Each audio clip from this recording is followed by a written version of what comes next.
All right, welcome to the live. Welcome to the live. Trying to see why I can't see myself. Let me see. OBS. How's everybody doing? Sorry, I can't see myself right now. First time going live on the computer. We'll see. See how it goes. I got to get a better, like a better light or whatever. Do do do.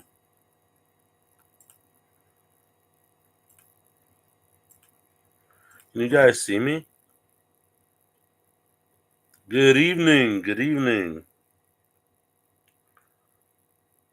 Got your merch. You guys can't see me? Dang it. Let me see. Um, uh,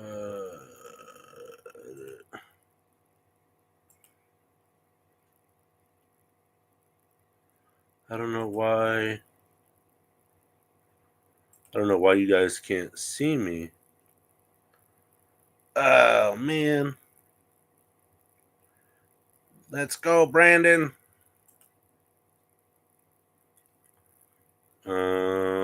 Let's see.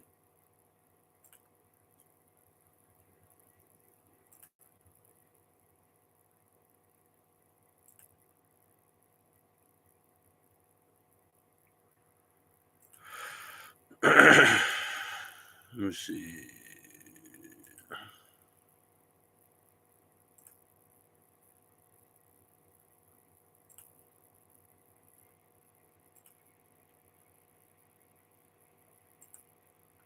Let's see. Let's see. Let's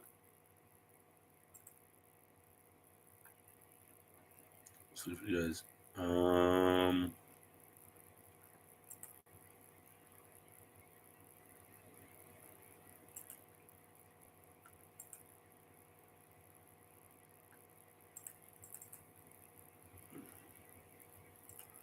Sorry, I'm.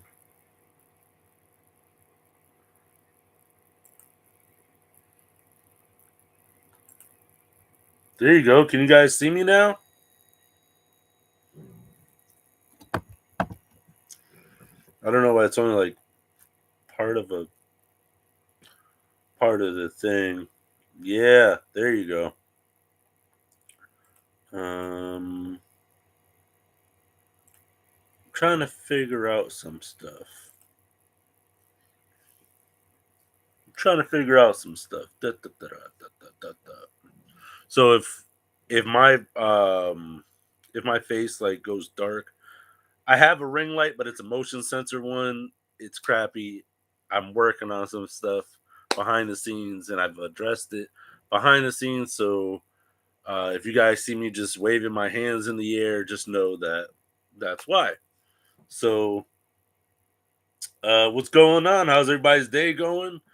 Um, I hope you guys checked out the toy review, the toy drive live video where we dropped off the toys. Where the heck did I put my coconut water? If I didn't bring my coconut water, I'm gonna be really upset because I just had it. I thought I just had it.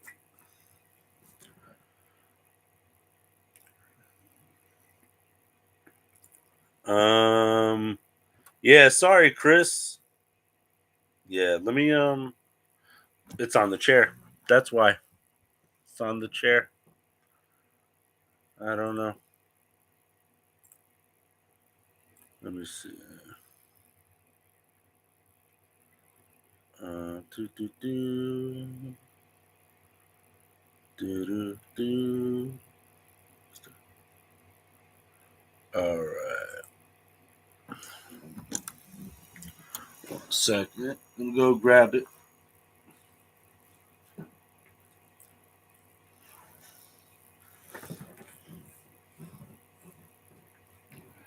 Do do do.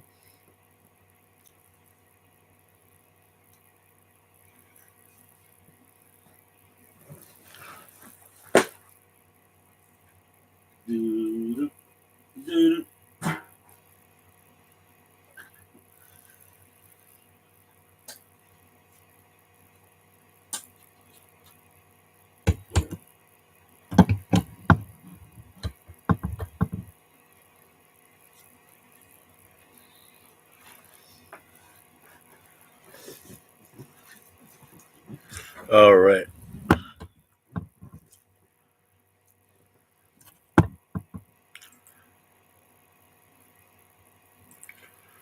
All right. Can you guys see me?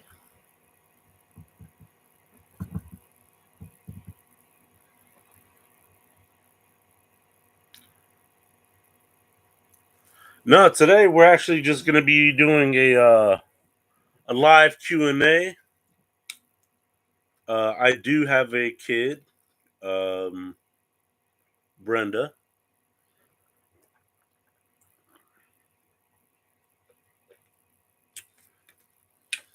Yes.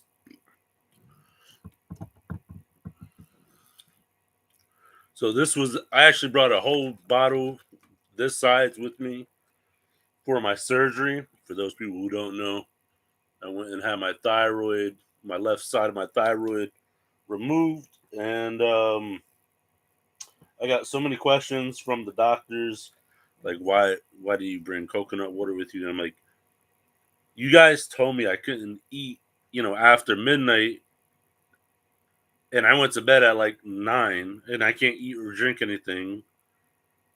So of course I'm gonna be dehydrated. Like, what is wrong with y'all?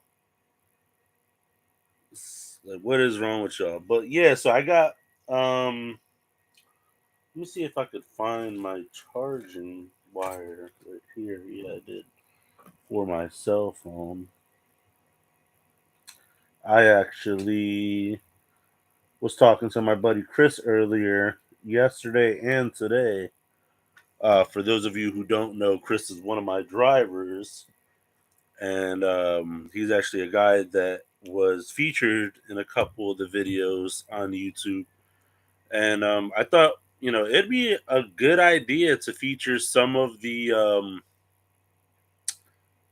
uh, oh no, Victor, that sucks. I never I never wanted to go for surgery. But yeah, so for those of you who don't know, Chris is one of my drivers for my second company, and Chris and I we actually met quite a few years ago, probably about 5 years ago or whatever, and I trained him for the Home Depot gig, and he's been like my shining star ever since.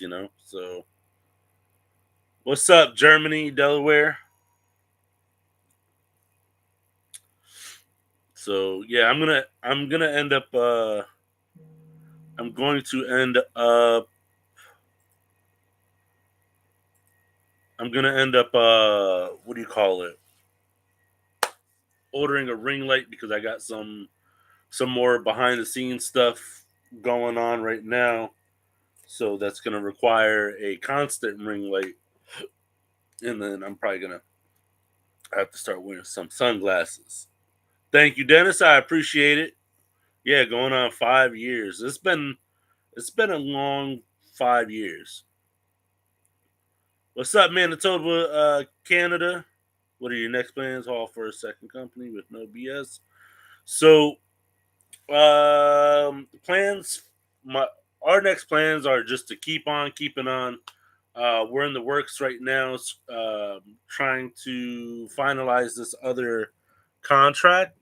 Um, I'm not really at liberty to say with who right now, but it is an XPO contract. And we're just gonna work through it. And if it falls through, it falls through. If it goes through, like let's go, let's go, Brandon. So we actually have two hauling companies. The first one was the one that got canceled with Home Depot, and then the second is we do all over the road hauling. We do the lower 47. We don't go into California because it's not worth our time. Um, and if Chris wants to call in, and we can have some conversations, but Chris said that he might not be interested because football is life. And I'm like, whatever, if Chris wants to watch football rather than do a like a live stream podcast, I'm like, all right, cool, whatever. Where's Where the truck sleeps at night. Yeah, it's the lower 47. So it's where stem cell replacement is supposed to be extending my life another 20 years. All right, look at that. I got Chris on the line. Let me hang on 1 second, Chris. Let me disconnect my Bluetooth. Can you hear me? I got you. All right, so I got Chris on the line. So guys, girls, if you guys have any questions for us or anything like that, um yeah, let us know now. I'll read it. Chris, if you're are you reading the chat? I am. I am. Yep, it's updating. Oh, okay. Yeah, I mean I It can is. read the chat. Let me disconnect my headphones from the computer. I gotta find another light. That's what I gotta do.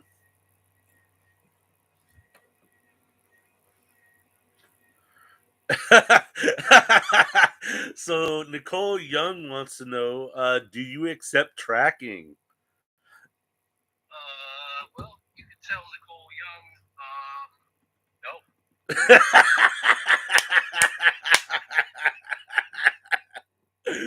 ah, so good. So for everyone who does not know, uh truckers are a unique breed of people. So for those of you who never met like a trucker in real life, there's a lot of banter, there's a lot of crap talking. You know, we're gonna try to keep it clean for the sake of being a family friendly channel. But for those of you who don't know, uh, there's a lot of banter, there's a lot of back talk, there's a lot of flared attitude, there's a lot.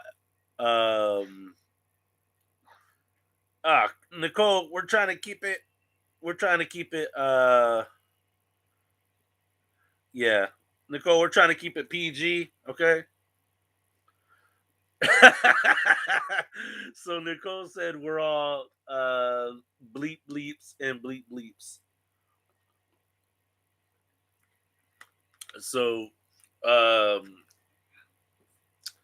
Chris actually had a broker call him like 5 times in under a minute the other day. So Chris, you want to go ahead and tell the audience and our viewers what happened? You want me to type that out? No, no, no. Just tell the story. I got you on speaker, and Oh, they so can hear you. they can hear me. Okay. This is. I'm not tech savvy for those of you that don't know. Uh. Yeah. So what happened? I mean, all right. So the first day, the broker called me 5 times in one day. Uh. Now I'm not overly sociable. Uh. There's no reason to call me 5 times. There's really no reason to call me at all. But the following day, he called me 4 times in less than 60 seconds. And I was busy. I have children as well. You know, I'm trying to have a conversation with a 4-year-old. So on the fourth time, I just clicked over and I said, "What?" I said, "You called me 4 times in 60 seconds." And I hung up on him. I guess I hurt his feelings, and he went ahead and called Nicole and told on me. He told on me. ah, oh my god. So Nicole said that the guy sounded like he was fresh into the field and he still had a lot of life and hope in his voice. And once he talked to Chris, it was like diminished. mm. Oh man. Uh Victor asks, how does come on, Victor, I can't read that. We're trying to keep it PG in here, man. You want I, I'm gonna show the comment. I'm not reading it though. Yeah, so I mean, we all get into hey chat, if you guys have any questions about anything anything contract related, anything trucking related, now would be the time. Now would be the time. We're going to try to keep it as clean as we can, but informative as we can. This light is aggravating me. The one that keeps turning off.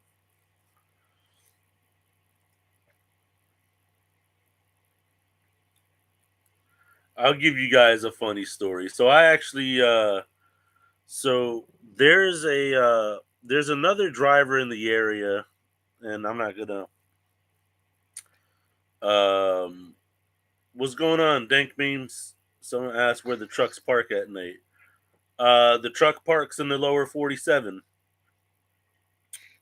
How long did it take for us to become an owner operator?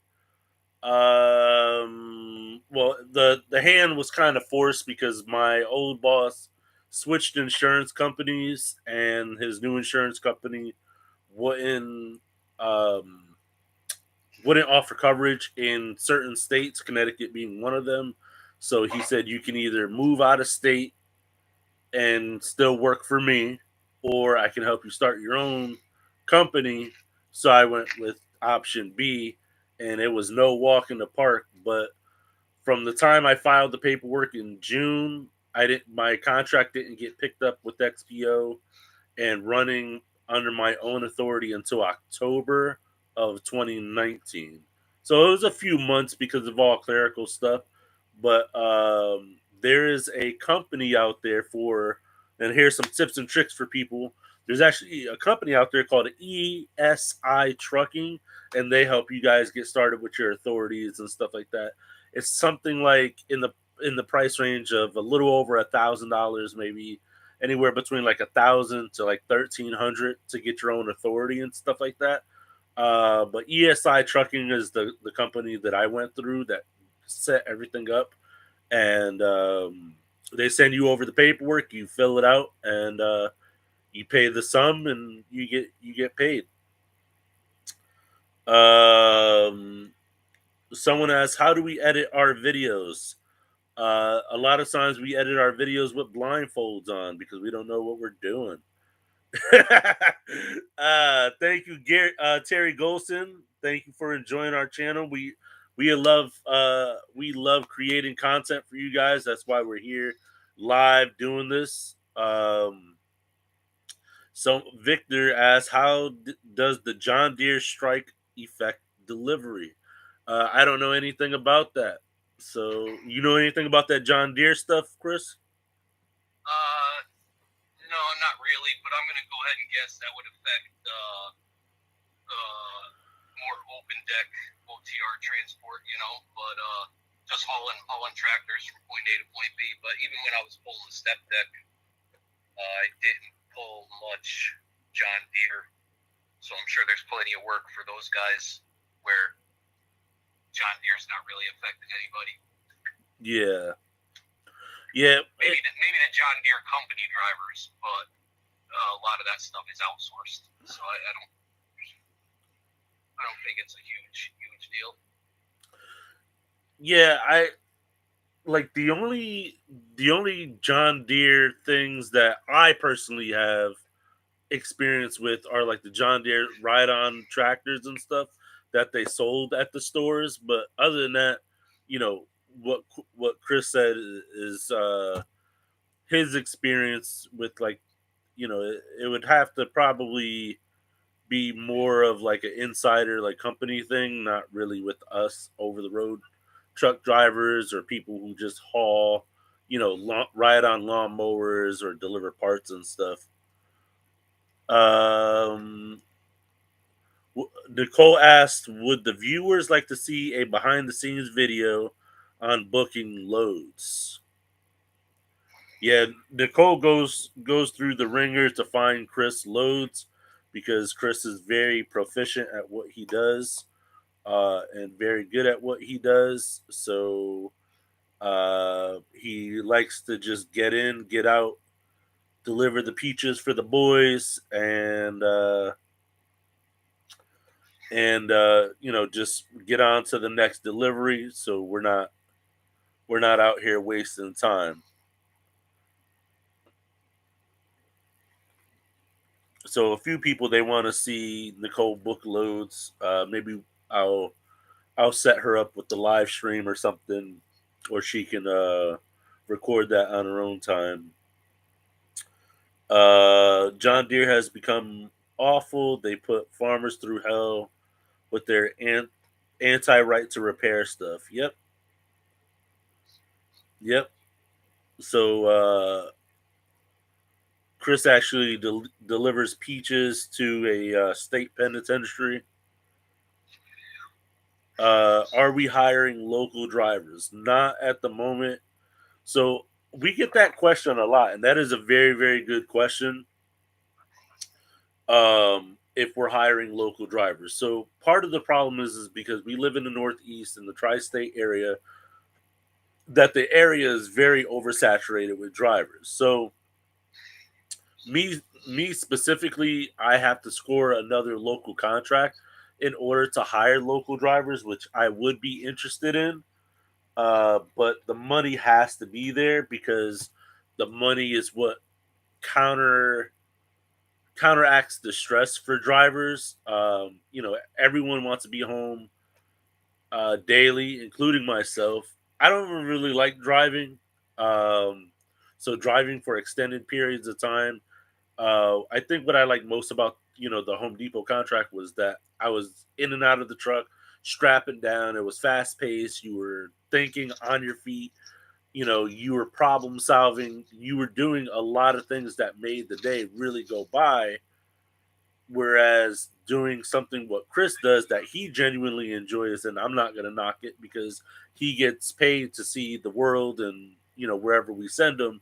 Now that has its pros and cons as well, but you know the winter time, we're as we get older, we're tired of the cold. But local drivers, they're a dime a dozen. So as of right now, I would have to score another local contract in order for us to hire local drivers. And then I would have to train them and do the job myself and figure that out.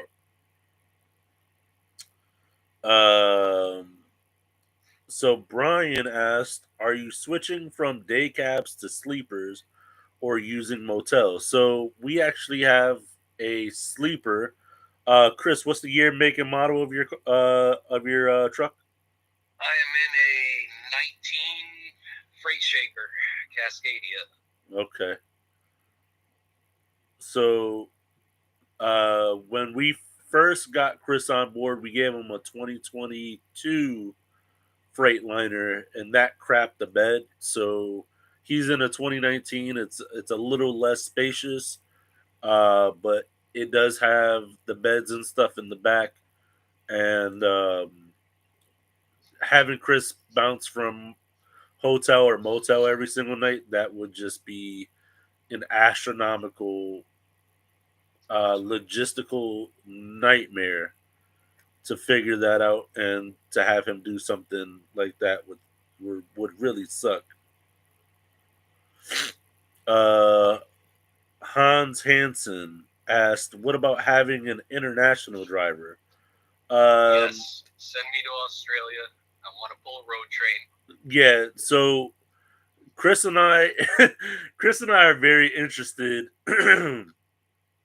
Chris and I were very interested in Australia's way of doing things with the road trains. That's very interesting because it's all wide open space. Um, am I OTR now? I am not. Chris is. I'm actually doing YouTube full time now, creating content for you lovely people. And I have been working behind the scenes on creating more and different content, as well as trying to secure local other local contracts to hire drivers to perform the jobs. Um, Thank you, Leah Liz. But yeah, has anyone heard about the that Amazon knowingly sent employees back into the building even though they knew that the building was somewhat in the path of the tornado, and now like some Amazon workers are missing or are still in the rubble or have been pronounced DOA.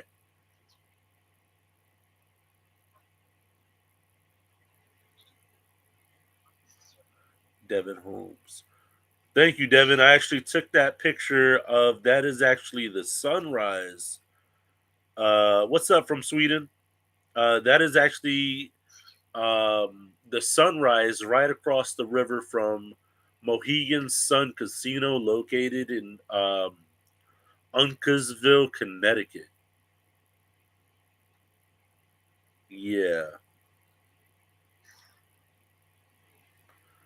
yeah. So I guess Amazon is a little under some heat. Uh, Mountain Vortex says a Cummins N14 for the win. That's awesome. Oh, I thought FTW was something else. For the win, dude. For the win. Okay. All right. Yeah. Hey, Devin. If you like the photos that we took, please check out the website. We actually have more stuff on the website of us scenic shots uh and on the YouTube channel under the playlist scenic sounds for sleep. So you guys can see more of that on there. Yeah, if you guys have legit questions to ask us, uh, light up that chat. Light it up right now. Yeah, Chris says he'll take the Cummins over that double D15. Yeah, I think we all will.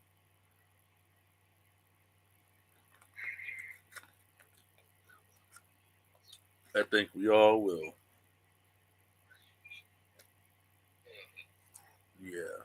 So funny story, we actually came out with the the video on the strap de-icer. Chris, do you remember that story I was telling you about the other driver with his straps being frozen? And took the day off. Yeah. Yes. So for those people who don't know, we actually released that video, trailer strap de-icer solution and proof it works video, a couple weeks ago. But it was actually filmed last year. But I didn't have an editor, and there was some stuff that we needed to tidy up and fix up. But it's so funny because we actually sent the finished video to the guy who was having issues last year. And if you guys don't know the story, and if I probably didn't tell the story on YouTube, here it goes. So last year, we actually had a driver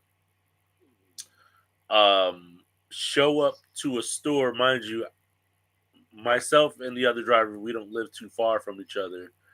And he shows up, and this was like right after some snow, and you know our straps freezing over. Now anytime your straps freeze over, you want to pull the straps off the roll, and or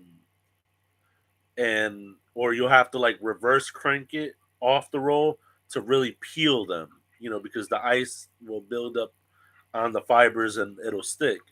But some people, when they store their straps away, they over tighten the straps, and it makes all the straps bond frozen. So it was just super funny because he shows up to one of the Home Depots to get loaded, and his straps are frozen. And the story I got through the grapevine was a store associate thought it'd be a good idea to pour some hot water on the straps to defrost them. And I'm like, yeah, that's a good idea, except it's still 17 degrees outside.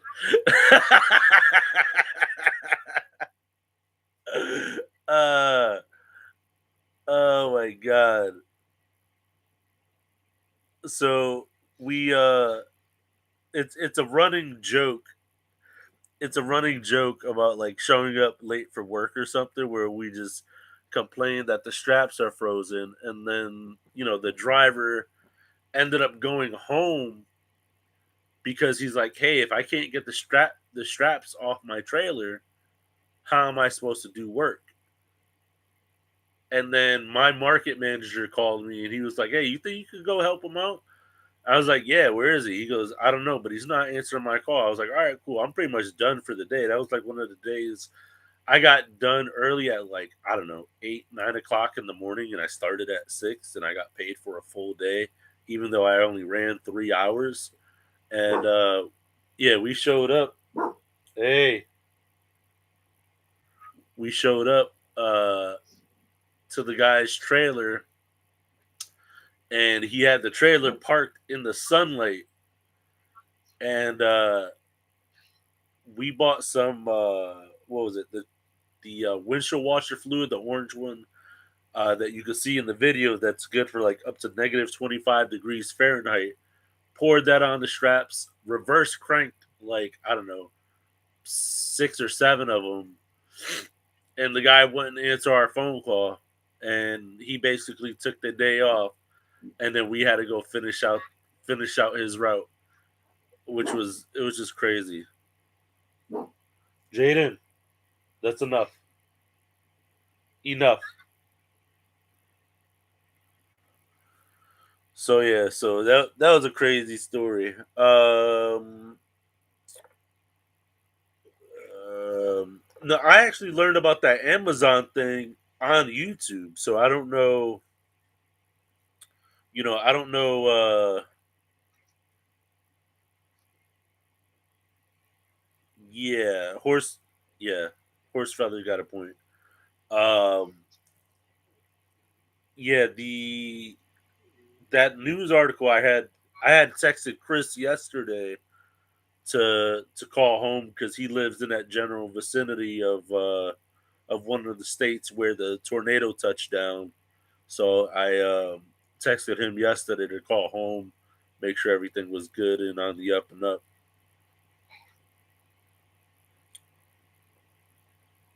Let's see. Let's see.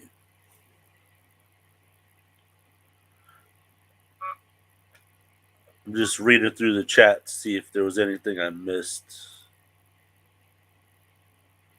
I don't think so. Oh, yeah. Hmm. But yeah, we got some new stuff up our sleeves for 2022. I can't believe that 2022 is at the end of this month, bro. What is it, like 19 more days till 2022? New Year's resolutions, leave them down below. What do you guys have for your New Year's resolution? Let's start with Nicole. Hey Nicole, what's your New Year's resolution?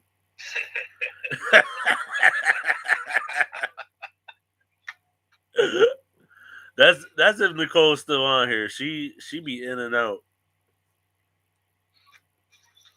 Nicole and Leah Liz. Nah, David, you gotta watch the channel. Nicole said, "What are you laughing at, Chris?"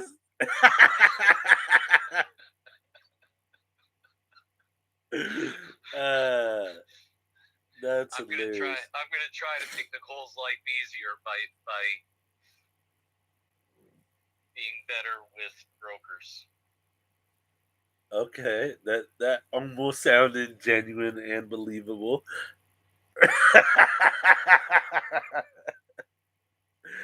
uh,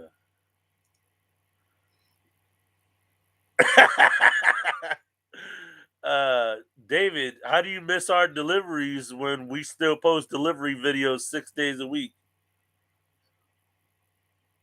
Kim, yes, I actually have a going on 13-year-old pit bull.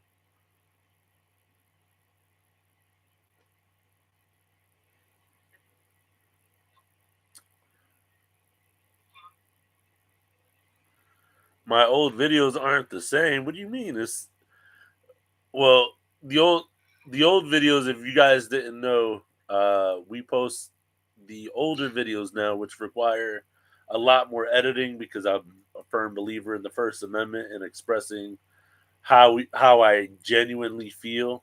And but this yes, I remember Kim. Uh,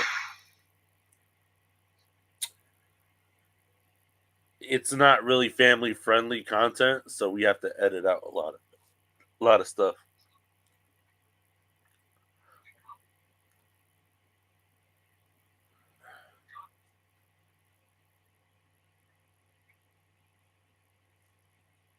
It's like watching an NFL. But I tell you what, though, you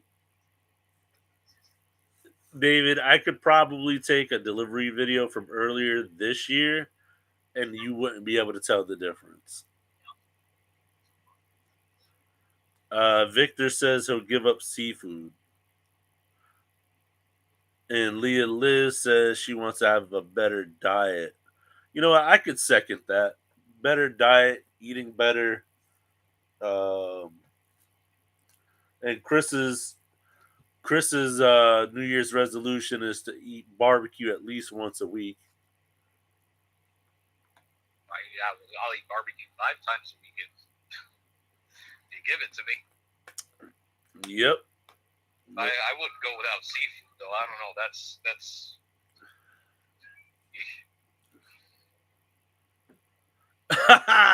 Nicole got jokes. She said my diet is terrible. Nah, look, I'm drinking plant-based water.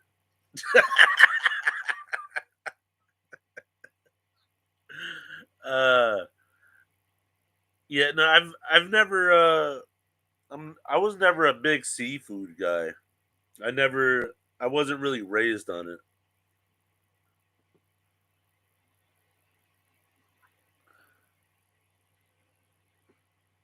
All right, let's see. And my diet is not that horrible, okay? My diet is only my diet's only horrible to Nicole because I'm not gluten and soybean free.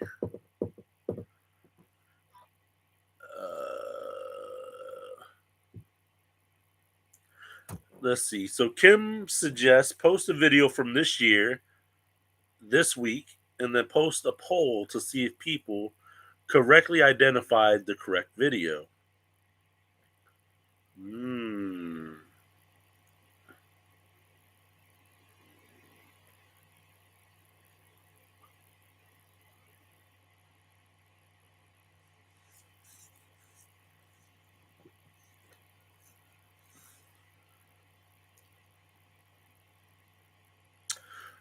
How do Will Billy the Hillbilly asks, how do you ask customers to video them?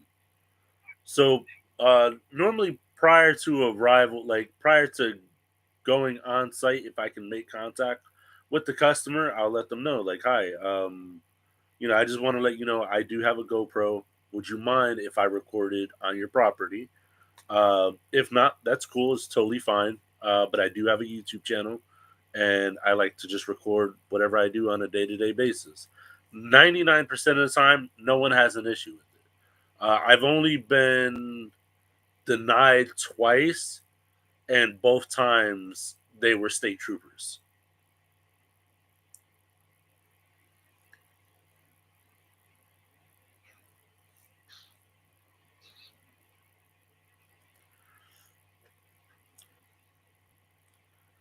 Oh, Red 40. See, I missed the memo about Red 40 because when I was a kid, um, the big the big I don't know if it was like a lie or a myth or but Yellow 5, Yellow 5 that's in Mountain Dew. That had to be like the thing because Mountain Dew was just coming out, and or at least in my neck of the woods. Chris, do you remember when Mountain Dew came out? No, no, I have no clue. Let me see. Mountain That was Dew. probably before your time, before my time, before any of our times. I remember when we got rid of Jolt. Mountain Dew came out in 1940, so that's around the same time you were born. What are you talking about? Funny guy.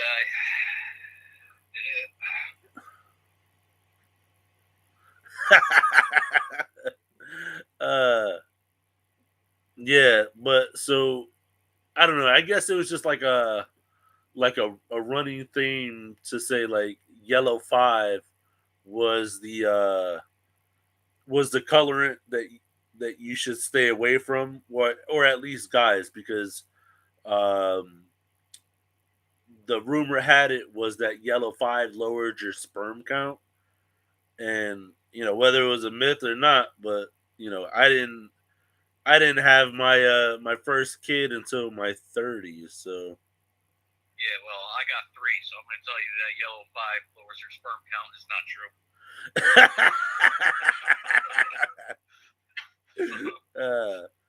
All right. Let's see. How long has pregnancy test and paternity test been around?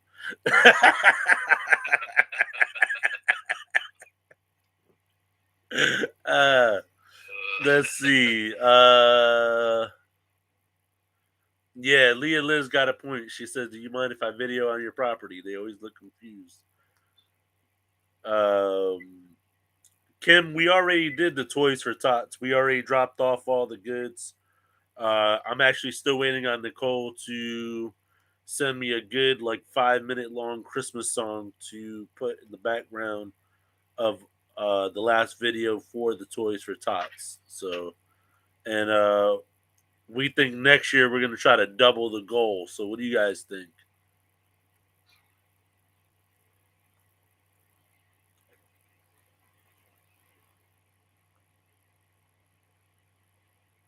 What Christmas song is Nicole going to use? I'll send you a Christmas song right now. It would have to be a royalty free song, so that way we don't get demonetized. Yeah. That's worthless. Mm-hmm. It's probably like the Vegas version of Elvis singing Blue Christmas. Have we made any money from YouTube? Yes. The answer to that is yes. So right now, to answer that question appropriately, all of the revenue that comes in on YouTube goes directly to my first company and making sure that I am creating content for you guys while also employing people and making sure that my team is helping me create content for your viewing pleasure. So, Nicole has a job on both of my companies. Um, Chris is equipped with camera equipment, and he plans on creating content of his own to provide for the channel. But the answer is yes. We do um, we do make money on YouTube. What is your first company? My first company is the delivery company, Safford Delivery and Transportation Services. The YouTube channel was actually named after that because it was all wrapped around the deliveries and the services that we offered. Um, I actually have 4 different businesses. So I have 2 trucking companies, I have the YouTube channel, and then I have the Etsy shop. So, um, but right now I actually have 3 YouTube channels, but only one of them is monetized. The second is a woodworking channel. Well, the first being this channel that you guys are watching me on. Second is the woodworking channel, and then the third is a YouTube channel I just created called the Nostalgic 90s. That I'm still creating content for that.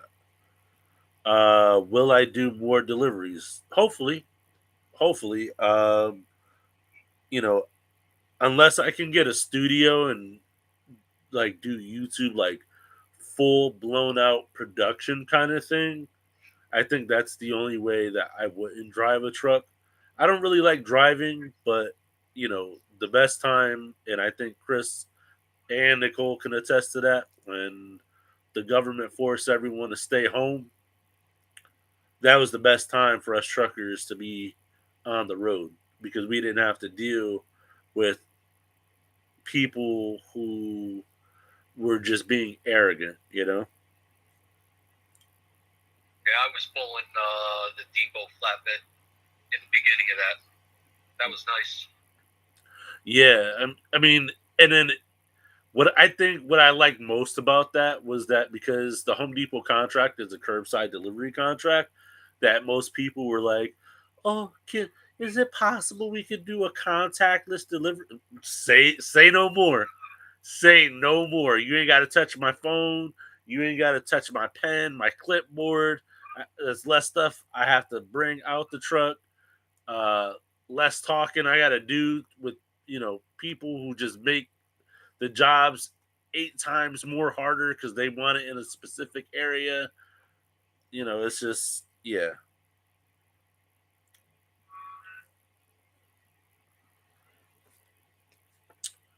Thank you, Leah Liz. Leah Liz says my shirts are top quality.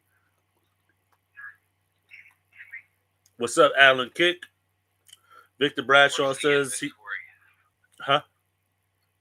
I was just reading that. What's the inventory? Yeah, exactly. Um, if you don't mind, how much do you pay your drivers for about? I'm not worth more because I'm local. Salary at 45, and I work 56 week, and I was told no local driver makes more. So, Will Billy the Hillbilly asked a very good question. So, um, it depends on the contract. So, for instance, I pay Chris genuinely as much as I can afford to pay him. That's no holds barred.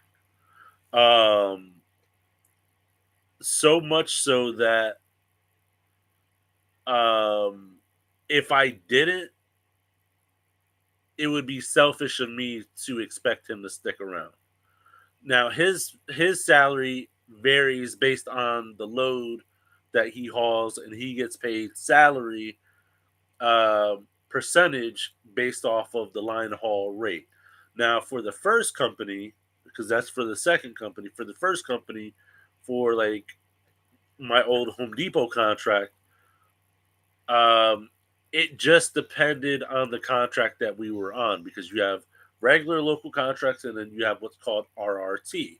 So regular local contracts didn't pay as much as RRT because RRT stood for Rapid Response Team, and what that basically means is that um, XPO and Home Depot, they would pay the company more money to have more of an open availability, and drivers have more flexibility on going anywhere that they would send them at the drop of a hat at a moment's notice.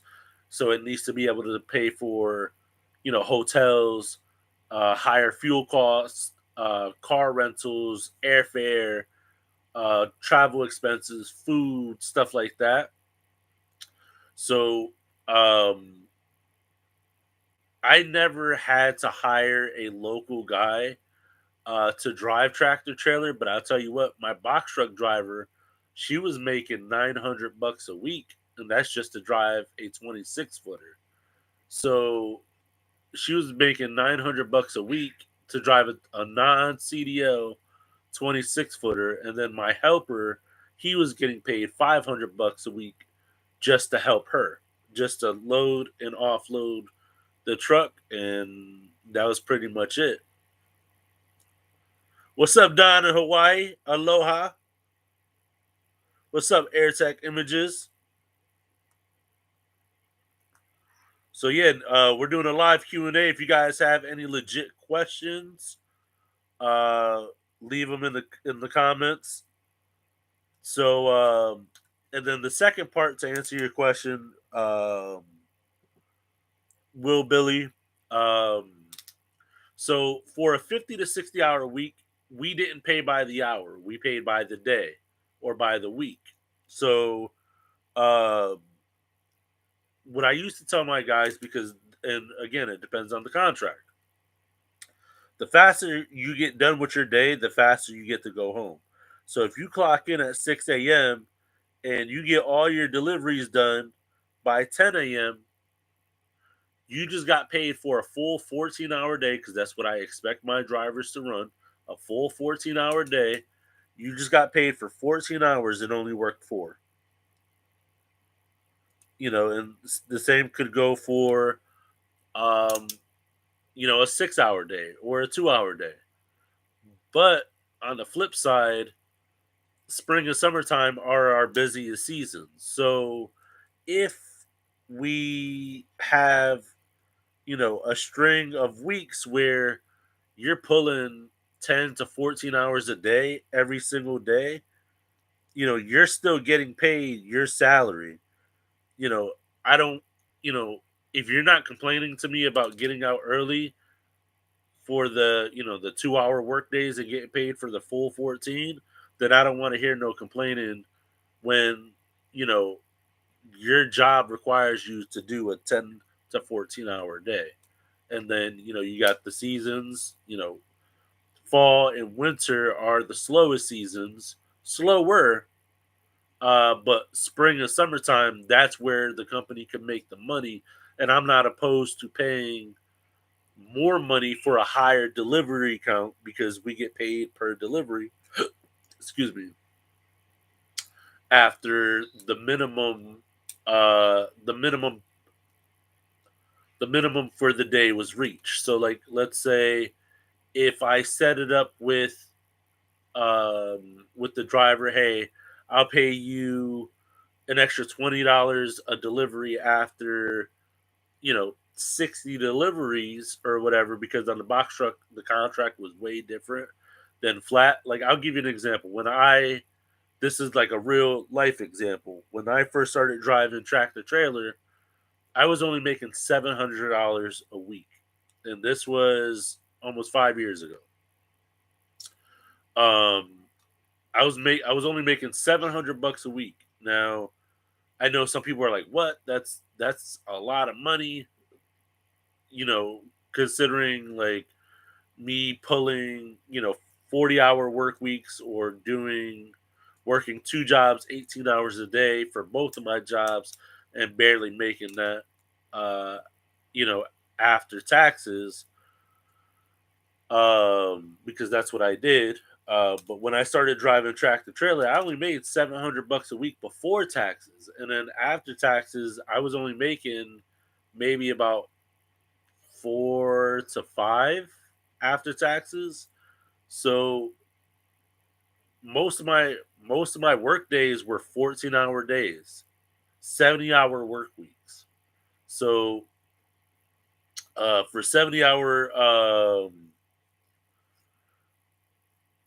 yeah, so for a 70-hour work week, only making $700 before taxes, that means I was getting paid less than minimum wage most weeks.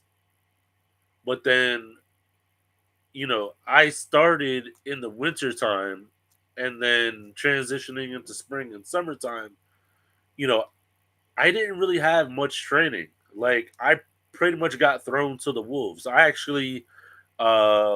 I actually was just joking with Nicole a couple days ago that I found one of my old training videos, which was basically me and the old owner of my company going sledding for training. Like, because we were supposed to be training and doing deliveries, but we were just out in the middle of a snowstorm and we can't work in the snow, not not in that kind of weather. So to If I could chime in though, yeah, go ahead. on Will Billy, the hillbilly over here, I did the math at 60 hours a week, 45,000 a year, and with step deck experience, local or not, I think you can do better than 45,000. With step deck experience, you can move over to pulling equipment. Your local rental centers, United Rental or anything like that, you'll do better than 45,000 a year, and that's a local job. And if not, you can you got your CDL, you can look into state DOT. And as far as benefits go, most of the time you're not going to get better than that. And overtime, especially in Colorado, if I remember correctly, you said you live in Colorado. I mean, the overtime running plows on those mountains, depending on where you are. I hate it there in the wintertime, Vail Pass, Georgetown, just keep me away from there. But I imagine those guys get huge bucks just in overtime. I think 45 a year is entry level, pulling a step deck, but not something I would settle on. That's my 2 cents. Yep, and Chris has been hauling pretty much everything you can imagine. So Chris has step deck experience and tarping, chains and binders. So he's well seasoned in that area. So he'll let you know, especially with the propaganda that's going on in the news right now, with the news spreading the rumor that there's a driver shortage. There isn't a driver shortage. There's a shortage of drivers who are going to do the job for the pennies that they're trying to pay us.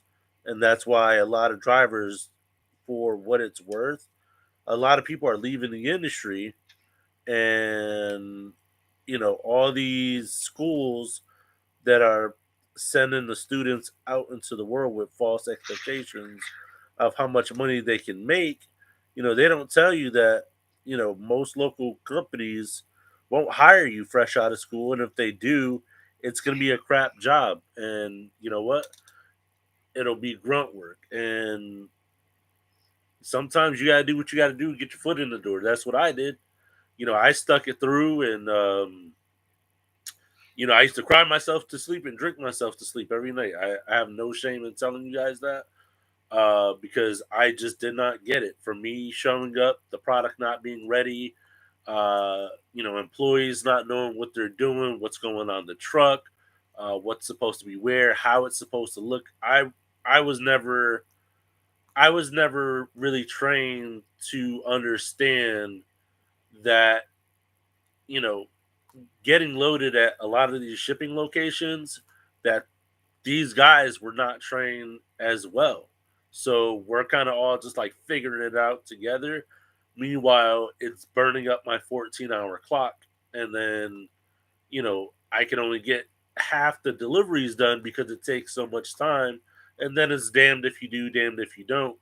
Stick around and wait instead of leaving when you're told to leave, because then, you know, uh, my old boss offered a delivery incentive bonus. So the way I was paid was anything after 40 deliveries, I got paid an extra $20 extra a stop after 40, and then 25 cents extra per mile. So, and Chris, your pay rate was a little bit different, right? Yeah, my stops were impossible to hit. So, What was your minimum? 50 stops. But you got paid how much to begin with? I was on 800 when I started. $800 salary, but that was up in that Danbury market, Danbury, New Milford. Yeah, yep. And I hit 50 stops. Just was not. It was never going to happen. And so, for those people who don't know, what kind of terrain was the Danbury, New Milford? Most of it was around a lake, and it was all. I'd say about 70% of it was like seasonal cottages, where even with the 36-foot trailer, you're not getting in there. It's not made for trucks. It's not made for anything bigger than a pickup truck.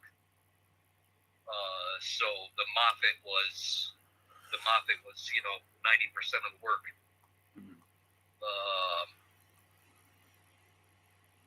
And it was just stretched out. So everybody's not going to know these markets, but to give you a comparison, Mike, in that Bridgeport market, you can do 10 stops. You can do 10 stops and be done by 2-3 o'clock in the afternoon. Yep. But I was doing 10 stops in 2 days. Yeah. Yep. So two full days. Yeah.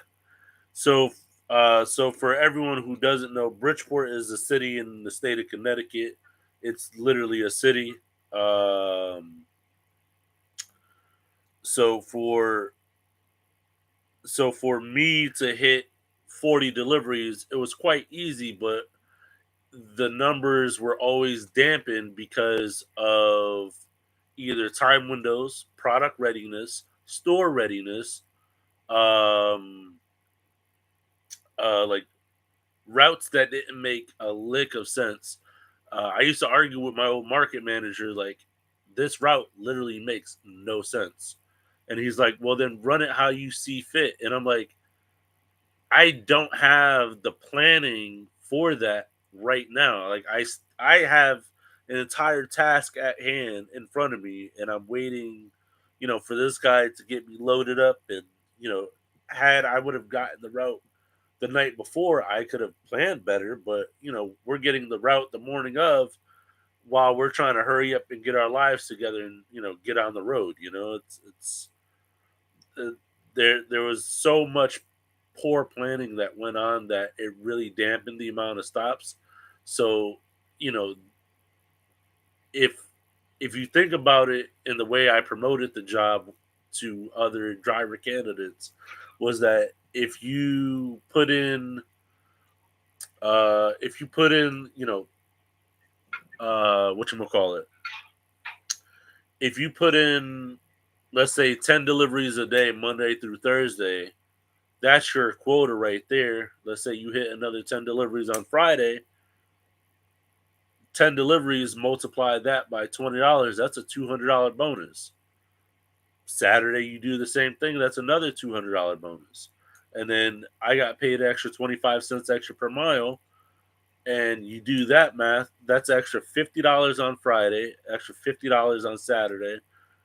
I'm caking coming home probably like anywhere between 12 to 1400 in the spring and summertime, but that's with all the variables out of the way. And the shipping locations running optimal, having all the product ready, the routes being set in stone to, this drop off, this drop off, this drop off, and everything else that goes along with it. Um, you can't expect every single week to be like that. There is a comment in here that I wanted to go over. AirTech Images asked, "Where do you see yourself in a few years? Is the woodshop going to be a source of income? Are you pushing Safford delivery to get bigger and bigger, and any plans?"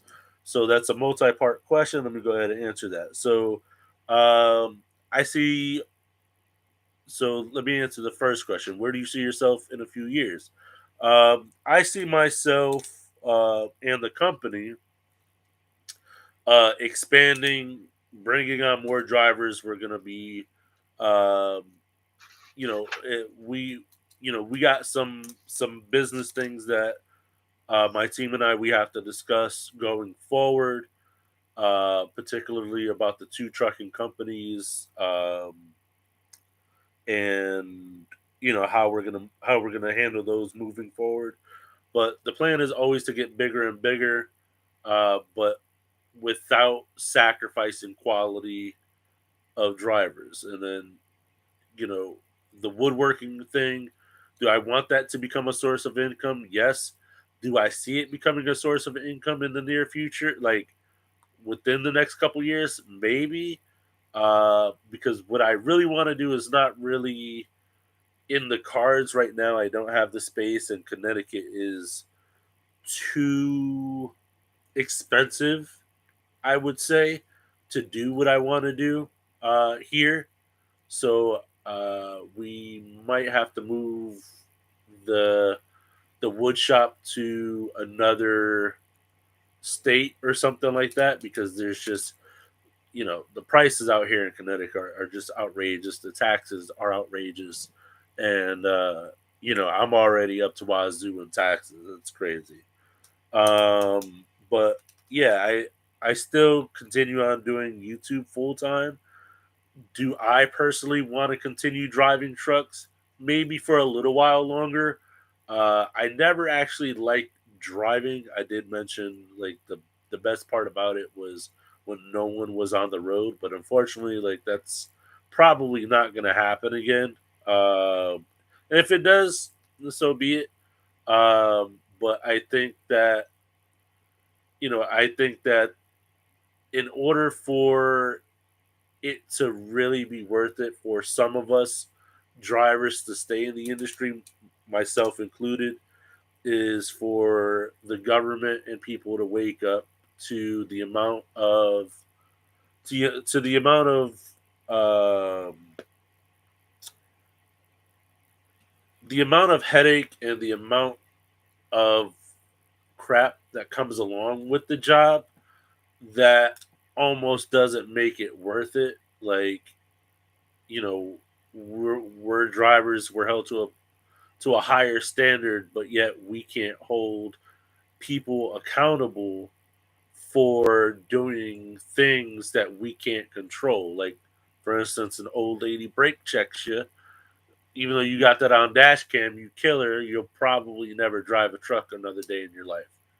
Even though it's her who pulled in front of you, and because she's confused because of dementia, or just being old, and she's lost and whatever. It's this job has a lot of variables that almost make it not worth it anymore. And I think that uh, this is a topic that Nicole, Chris, and I we wanted to visit. Not today, but just the amount of the amount of penny pinching that goes on to keep us drivers and the companies paid. Um, like brokers really pinching pennies to pay us when we're the ones who move the freight wherever they want and they need us. And it just it it's a very challenging market.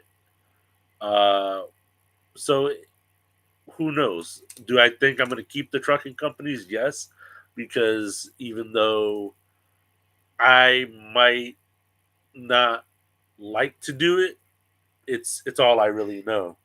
That, and creating this, and the YouTube thing.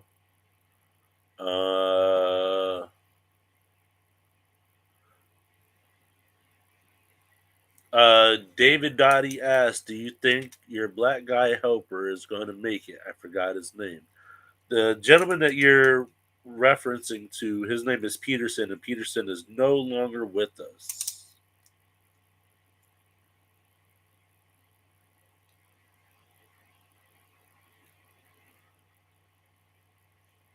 What's up, creative minds?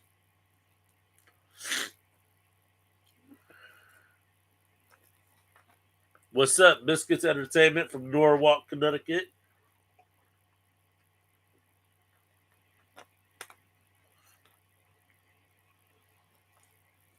It's all good, creative minds. No sweat.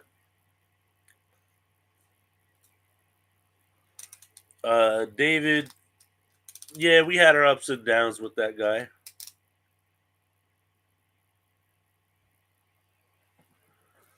Yeah, that's the plan. So AirTech Images said it's interesting. He wishes us success in it. Looks like we enjoy it, and we obviously know our stuff. Yeah, I mean, because then we would. But every day is a learning experience. There's times where I'll call Chris because either A, I genuinely don't know something, or B, I want a second opinion. And then there's times where he calls me where it's like he knows better, but he'll call me to see what I think and just to pick my brain about certain things. Absolutely. And you know what? And that's how it should be because it. Um, Huh? go ahead. You finish that, and then I want to make a quick point here. Yeah. So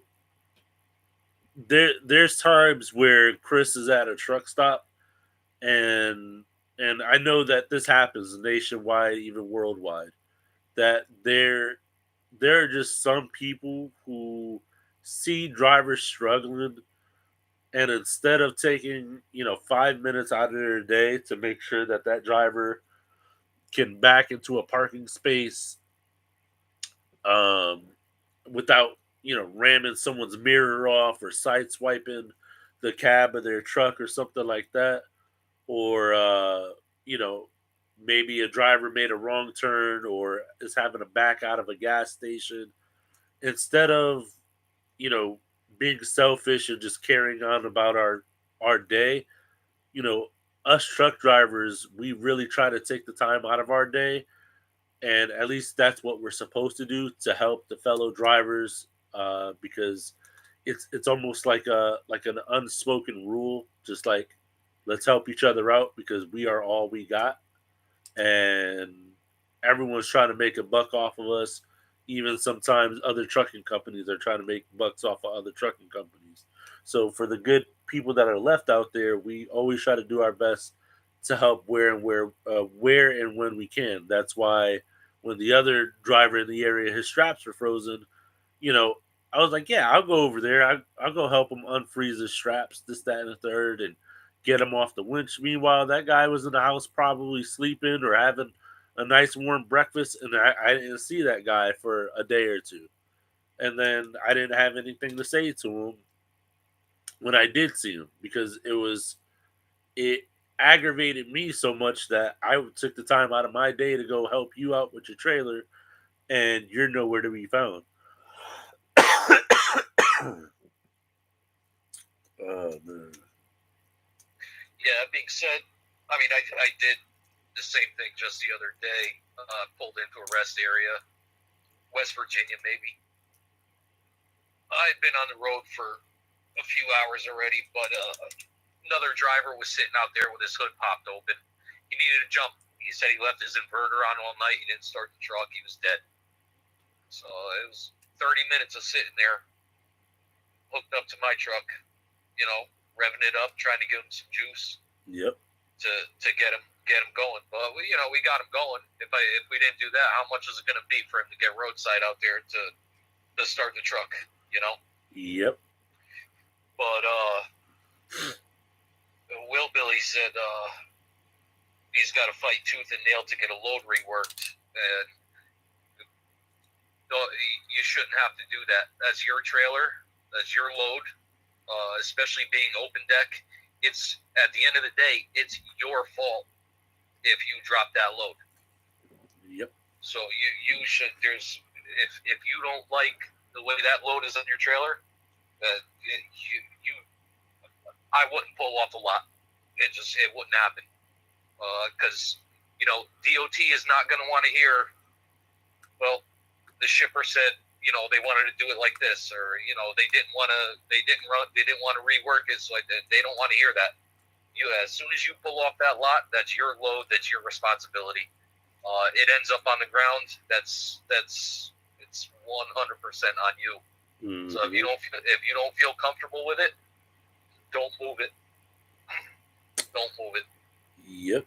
And I can't, you know what, to piggyback off of that, what Chris was just saying, I can't tell you how many times Chris and we've gotten into arguments with people at the shipping locations who don't want to rework the load, and then we just refuse it. And then we take pictures of the load and we send it off to the market manager, and we let the store personnel know we're not going to take it. And then when the market manager plays dumb, we let them know, hey, it's our responsibility. If something happens to the load, so and so takes it like that. I don't care how so and so takes it like that. Am I so and so? If you want so and so to take it like that, you get so and so out here to take it.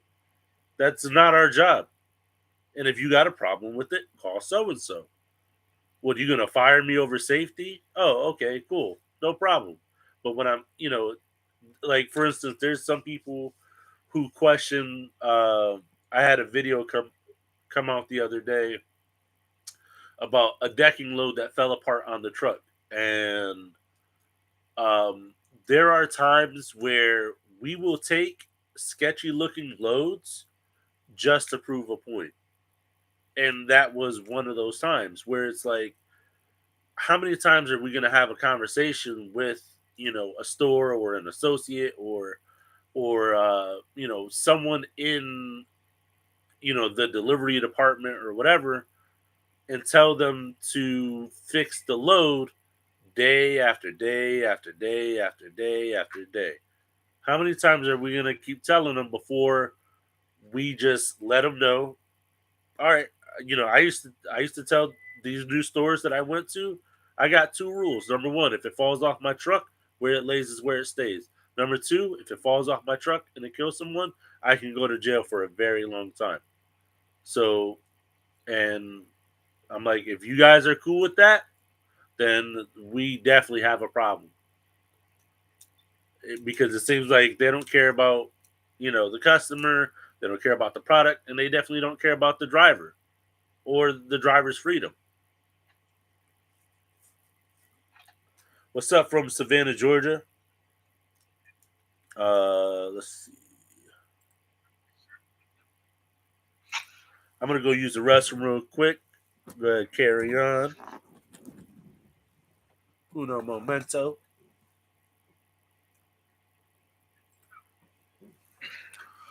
In other words, they don't care about no one but themselves. That is correct. Yeah, absolutely.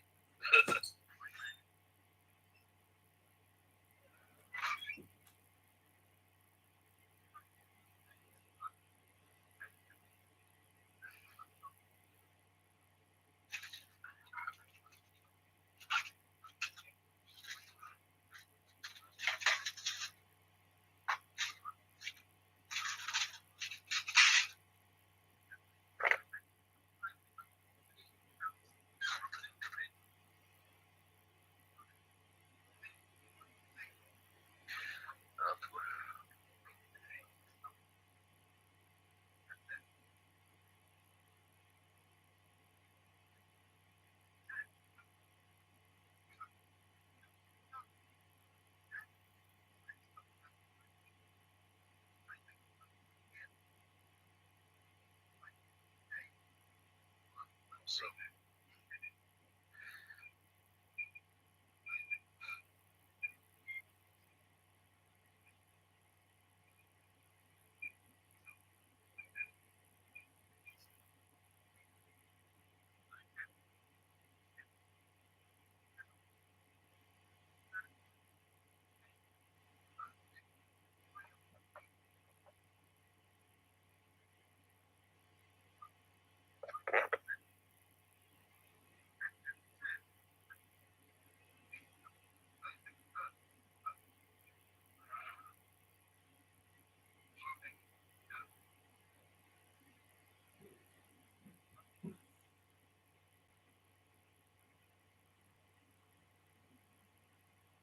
talk about what, Leah Liz?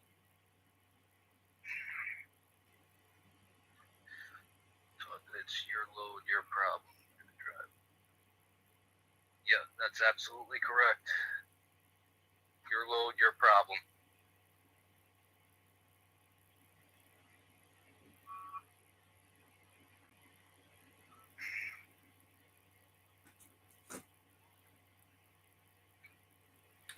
Yeah, so is there anything else, any other questions you guys got?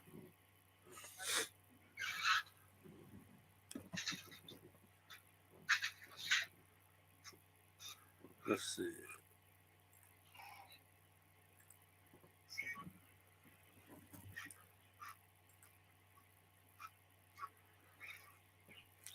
Would I consider a union? No.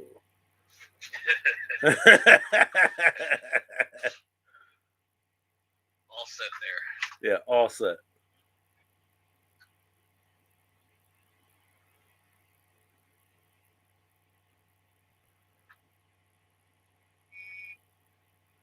Hey, creative minds, go for it. What do you got? I've been taught that it's your load, your problem. You're the driver, and you are to make sure it's all secured. That is incorrect. So, um, we are not the ones that own the material. We're not the ones that are responsible for packaging and shipping. We are the ones that are just responsible for transporting. It is the shipper's responsibility to make sure that everything is on the up and up. And if there's something that the driver does not like and that they have a reasonable explanation as to what the issue is and why it needs to be addressed and it is ignored, then it is the right of the driver to refuse the load. Whereas I've made threats before where people have tried to um people have still tried to like force us to take unsafe loads, and I'll let them know, like, all I got to do is take a picture of it and then send it to a Connecticut uh, state DOT office and let them know where I am and if they approve this message. And we'll see how far that goes. Right, but I think ultimately what he's saying is once, and I could be wrong, correct me if I'm wrong, but once that load is on your trailer, once that load's on your trailer, and you pull off that lot, that's Oh that's yeah, it. yeah, yeah, yeah, and that's why it's very important that you get any issues addressed with the load prior to departure. Now, there's times where a load appears to be safe, everything looks on the up and up, but then underneath all the plastic cover and all of that stuff, we can't tell how tight the strapping material is. We can't tell how many boxes of sponge sanders there are or anything like that. And let's say they tucked away the shrink wrap and they didn't put tape on it. Next thing you know, the shrink wrap blows off, and now four little blocks, sanding blocks, fell off. I mean, it kind of boils down to who's responsible to pay for that and who's responsible for it falling off the truck.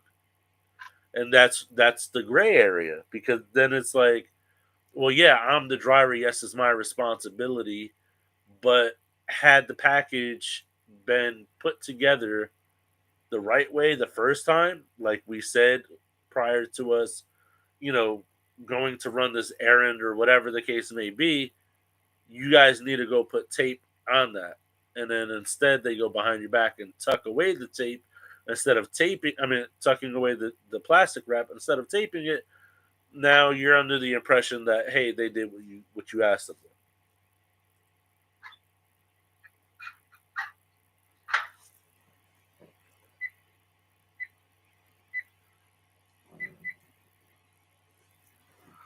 Yep.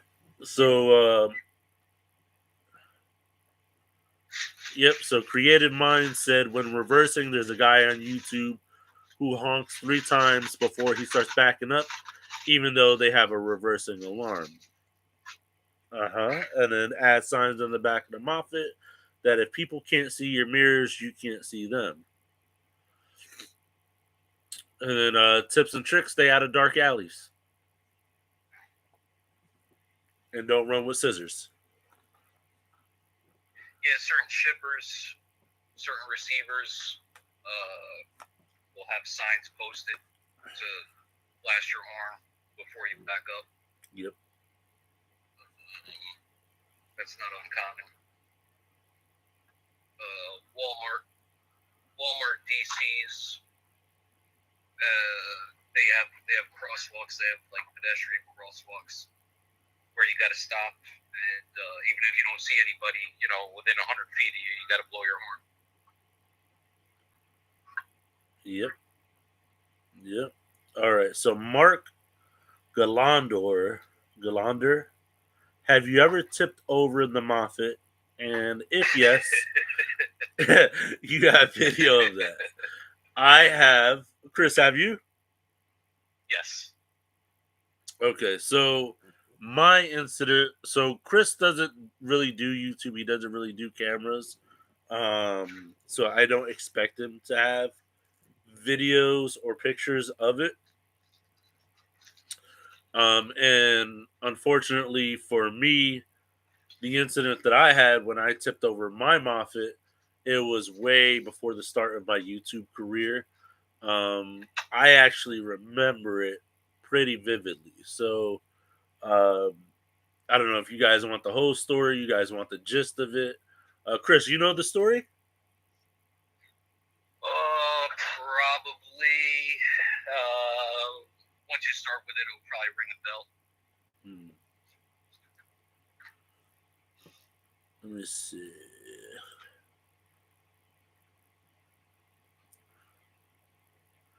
Wait, don't tell us. Reenact it.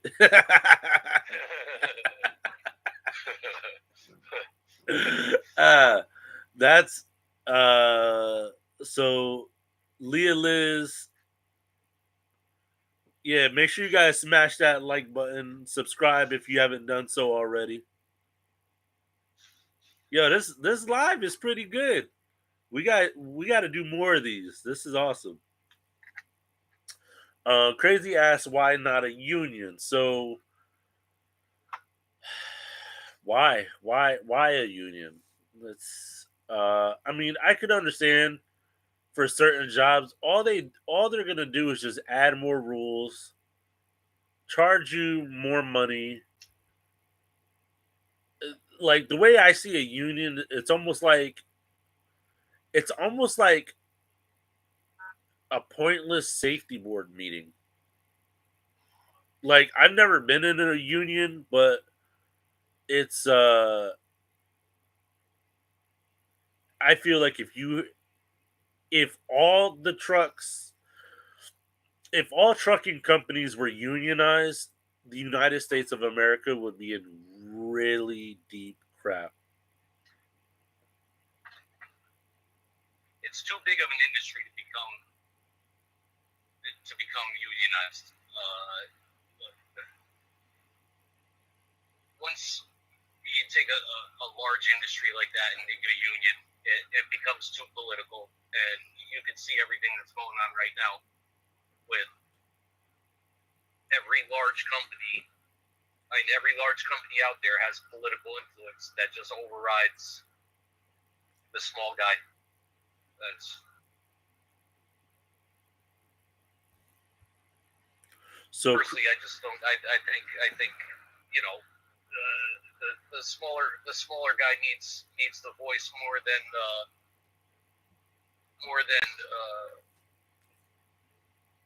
getting together and having a board of 5 people in charge of your own individual voice. Yep.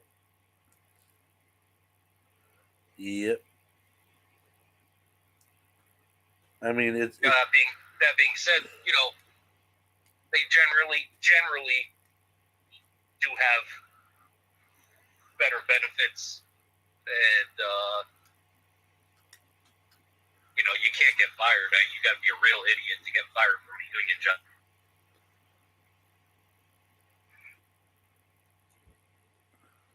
Yeah, so that brings up a really good point, Crazy Crew, because I think that if we were all unionized, uh, once once freight brokers at the time of the pandemic decided that they weren't going to pay us more money to haul, oh, it would there would have been a national shutdown. Even now, there's still rumors of national shutdowns somewhere, and we truckers, like we said, we're just kind of fed up with how the industry is treating us. Like Chris and I, we were on the phone earlier. Chris had brought up a point that he's about 2 hours away from another truck stop. They wanted to charge him $15 a night for parking, which is like it's not good, but it's not great. I mean, it's not bad, but it's not great. And then he was going to be there for like 2 days, so that's $30, and then $15 for a shower, which is crazy. Um, yeah. So, Rolling Thunder Sound and Light says unions can be good if the company you work for really screws over its employees. Otherwise, why would you need them? Which is a really good point. Like, since I am an owner operator, I see it from both sides of the coin, from both sides of the table.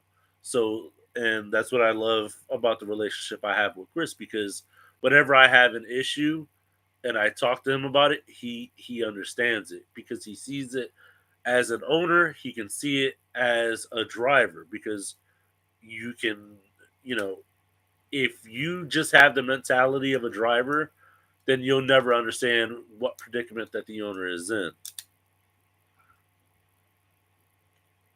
Yeah, I what's up, think eight that's why sixty? it works for you and I, because I knew you before this venture started. Yep, yep, So exactly.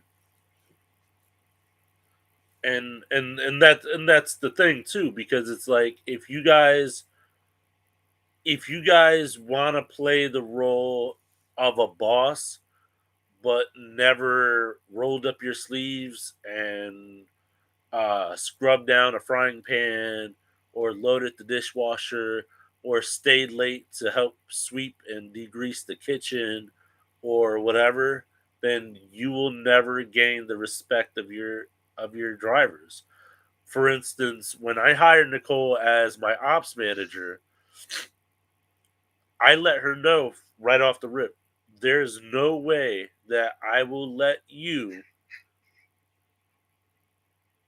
dispatch any of my trucks or have anything to do with fleet managing if you don't come with me for at least a week and get your hands dirty. And you know what? She showed up every morning on time, notebook ready to work, take notes. She got out there, threw her heavy coat on, wrapped up the straps, threw straps. She wasn't really good at it, but you know what? I didn't care about that. I cared about her learning the ins and outs of trucks. And yeah, you're not going to learn everything in a week, but you know what? Her showing up, on time each and every day, and I let everyone know, if you're going to come to work with me, you show up no later than 5 in the morning. If you're a minute late, I will leave without you, and that's it. Like, I don't have time for games. And she showed up. She put her big girl pants on, and you know what? She got out there. She got after it. She saw the conditions us truck drivers had to work in. She saw the porta johns that we had to use. That's if they were available. I chose to stop off and pee on the side of the road, and she's like, "Oh, we can't find a porta john." And I was like, we don't really have time for that, but if you want, you know. So she went out, she did her thing on the side of the road. The following day, we found a porta john. First thing she said to me was, besides the fact that it looked like someone got shot in there, um, was that she would have taken using the restroom on the side of the road again over using that dirty porta john. I'm like, you know what? That's it. You know, it's you have to adapt to the lifestyle. You have to understand what your guys go through before you try to dismiss what they say to you isn't as like isn't a real thing. That's like whenever Chris expresses to Nicole to keep him away from certain areas, it's for a good reason. She may ask, she might not ask what the reason for it being. But for instance, this time of year, we know to keep Chris east of the Rockies. There's no reason why we should be sending Chris to Colorado during this time of year. Number one, Chris does not like the cold. And number Yeah, no, two, I mean, it doesn't have to be east of the Rockies. I'll take Phoenix. yeah, there you go. So you guys heard it, but there's no reason why we should be sending him out into mountainous, rocky terrain that are snow covered mountains, and you know that's not where Chris wants to be. And you know what? We have still half the country to find him a good locally sourced load. To me, it's the risk is not worth the reward. The risk of getting shut down, even if it's for a day, and I mean, now you got a situation. You got a situation right now in Wyoming where the guys have been stuck on the highway for 3 days because the road's shut down. They opened it this afternoon and shut it down 10 minutes later because of something like a 10-car wreck. So those guys were sitting there for 3 days. They open the highway for 10 minutes, and there's a wreck. It's shut down again. It's not worth the risk. Is not worth the reward to go into somewhere where you could end up being stuck for 3-4 days.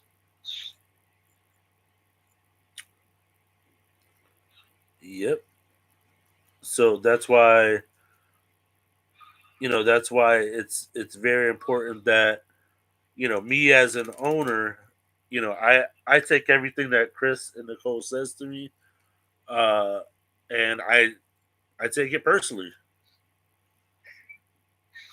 And any advice that they offer me, I take it because we are a team. And you know what, they know that I would never do anything to intentionally put them in harm's way or put them in debt or anything like that. And if there's the slightest inclination that there's going to be an issue with a delivery, with payroll, with anything, I I 100%. I don't do it over text. I let them know verbally what the situation is. Hey, Nicole's in a meeting right now, but she said X, Y, and Z. Just keep your head on a swivel. Whatever, no problem. Because then there are times where you know we don't know it yet, and we don't know until Chris gets there that Chris is delivering in the middle of a crazy neighborhood that's gang violent, in infested with gang violence and drug users that have been known to steal equipment off of people's trucks and stuff like that. It's just the whole communication of it. It's everything. Let's see. Justin Roberts asks, "How is delivering things in the winter for Chris?" You want to take that over? I mean, now in the drive-in, pulling this drive-in, it's not really as bad because I'm not doing as much work. But with the open deck, I mean, one scenario I had last winter in South Dakota, 21 below zero, and I was outside for 5 hours picking up a load, tarping it, securing it, tarping it. and getting ready to go. 21 below zero for 5 hours. My body hurt for 4 days. It's just something. Some people like it. I don't like the cold. To me, anything below 75 is not really what I want. But yeah, the cold sucks. I don't know how these guys do ice road truckers. I would cry. Oh man. All right. So Steven Norcup asked or said, just found the channel, great stuff. New small business owner. Congratulations. How do you find people that can solve problems without calling and asking? Can you be a little bit more specific? Okay, Julia. No problem. How do you find people that can solve problems without calling and asking? I It's kind of like I wish you were a little bit more specific on that, but if I had to answer just on that whim of a question there, um, it's trial by fire most times. Yep. Trial by fire. Um, yeah, so he basically asked, how do you hire people that ain't stupid? So, yeah, it's just trial by fire, man. That and that's why I do ride. That's why I offer ride-alongs for people. Yeah, that's why I offer ride-alongs for people. Let me go unlock the door real quick, so that um, people who are coming to work with me aren't going to be absolutely clueless about the job. So that's like one of the things that Nicole and I we were going to work on with like a problem solving kind of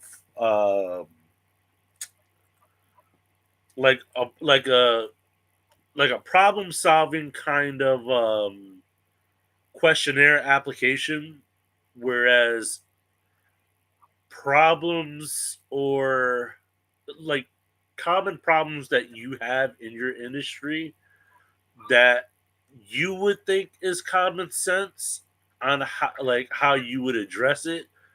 Common sense ain't so common anymore, so you have to really take that with a grain of salt. Whereas, like, how do you put out a grease fire? Then you get some people, they're like baking soda or cover it with a towel or put a plate over the pan. Or then you got the not so common unsmart answers where they're like, oh, that's easy. Grease fire, you just pour a cup of water on it. And you're like, yeah, we're not hiring that guy.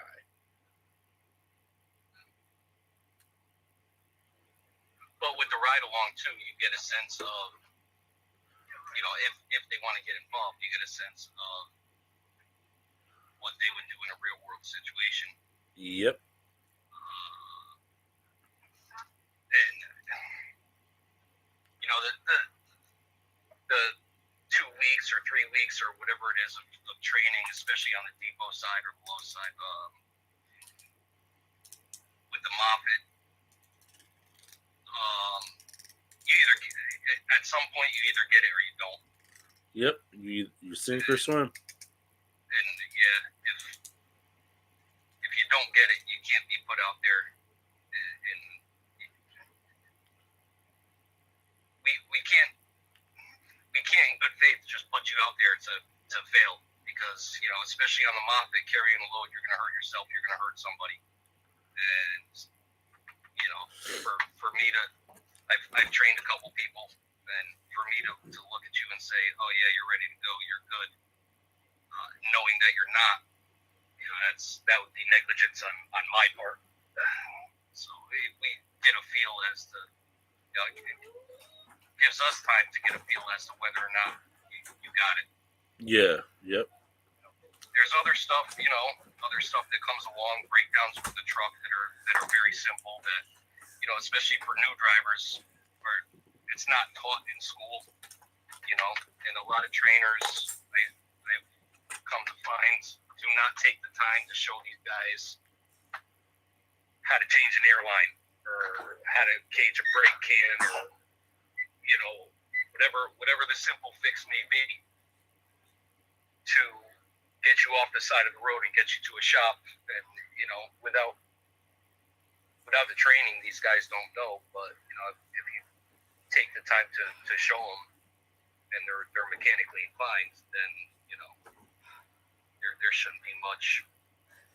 Yeah, so as far as that goes. So to piggyback off of what Chris was saying, so the guy that Chris and we used to work for, he showed us some things, but then there were others, like, for instance, we had with me and the old owner, his name was Joe, and Joe tried to teach me how to replace a glad hand on an airline, but Joe was a thrifty kind of guy, and he wouldn't go out and spend $20 on a glad hand replacement kit, and that was one of the things that Nicole and we discussed. And I said, listen, any of our drivers, I don't ever want a driver to ever have to go through that to replace a glad hand.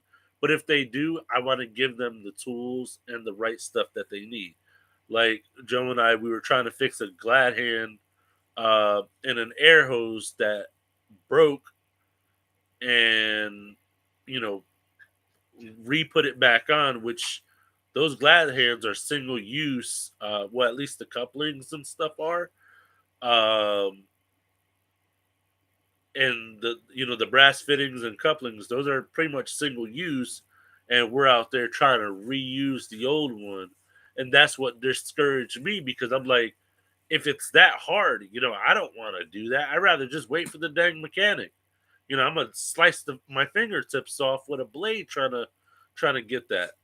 But then I found out, you can buy, the couplings, the whole glad hand kit. You could buy all of that at your local what is that? Fleet Pride. Fleet Pride. Thank you, Chris. So, you can go you can go to Fleet Pride and buy everything you need.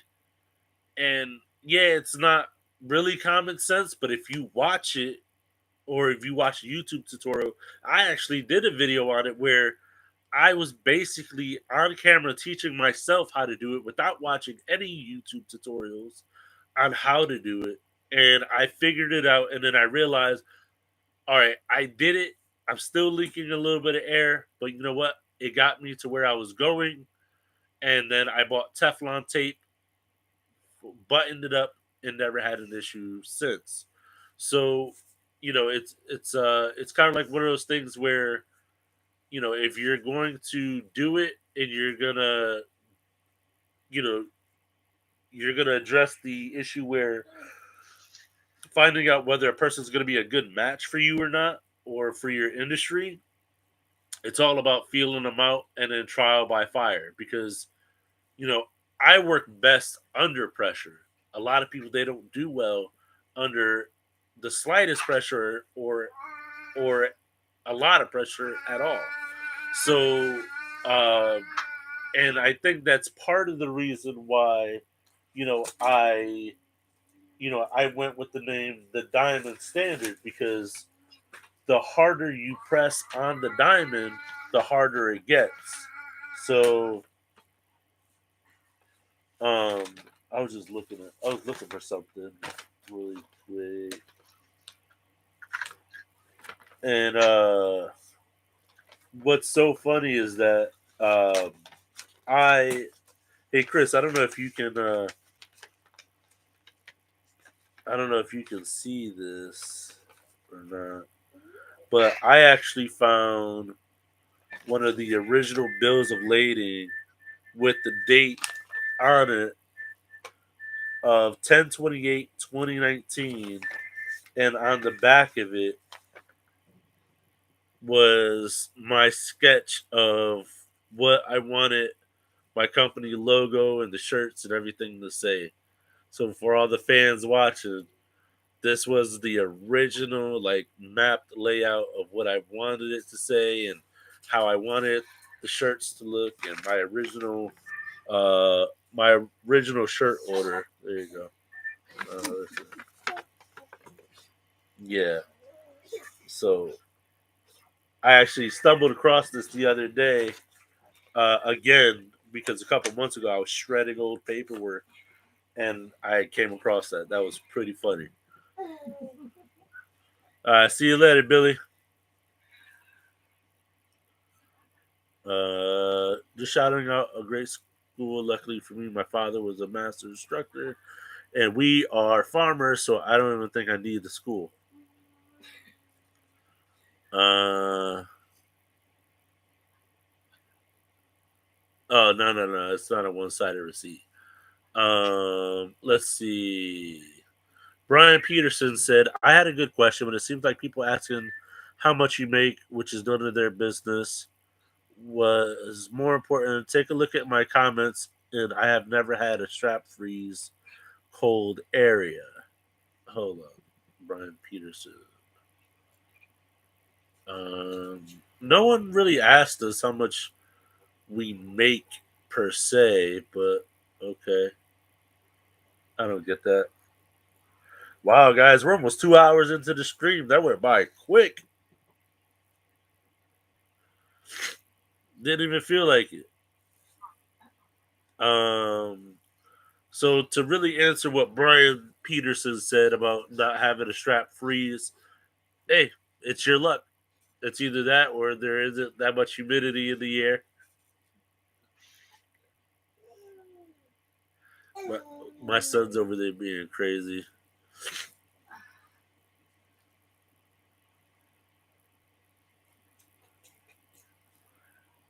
But yeah, if you guys have any other questions, leave them in here. This is going pretty good. Yeah, my congestion is like full fledged right now. Oh, for those people who don't know, I got COVID.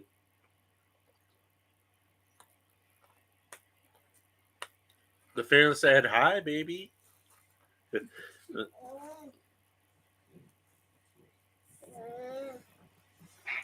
This is my kid.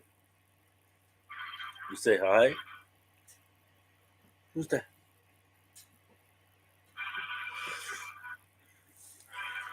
Who's that?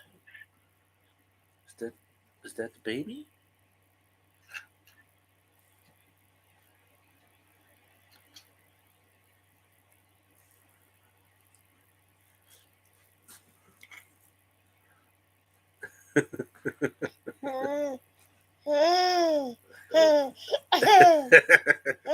What are you doing? Thank you, Leah Liz.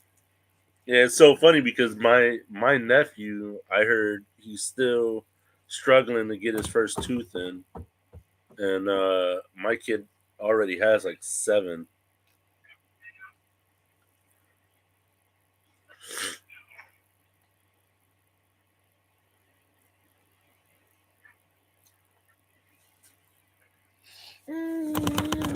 Easy, easy. Don't go kicking. But yeah, so here you want to take them? Yeah.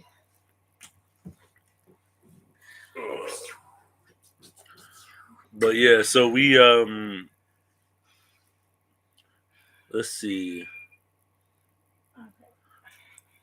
So yeah, Stephen Norcup has a really good has a really good comment. Independent media is the future.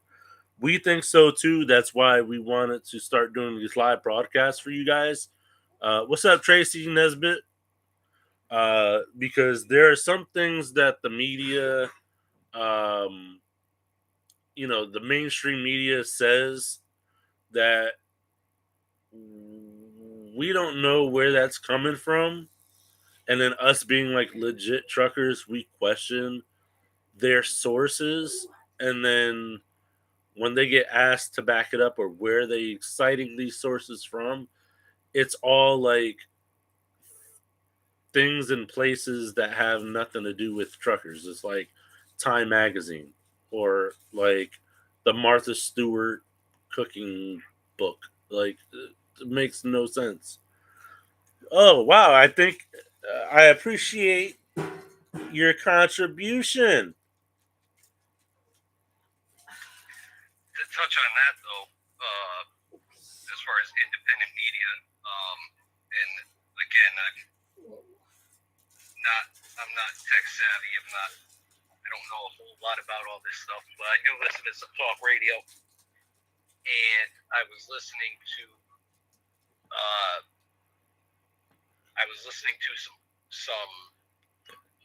some comments by certain people, and one of them happened to be Glenn Beck talking about apparently he was let go from one station and offered a contract at another station. I don't exactly know what stations they were, but he said he was told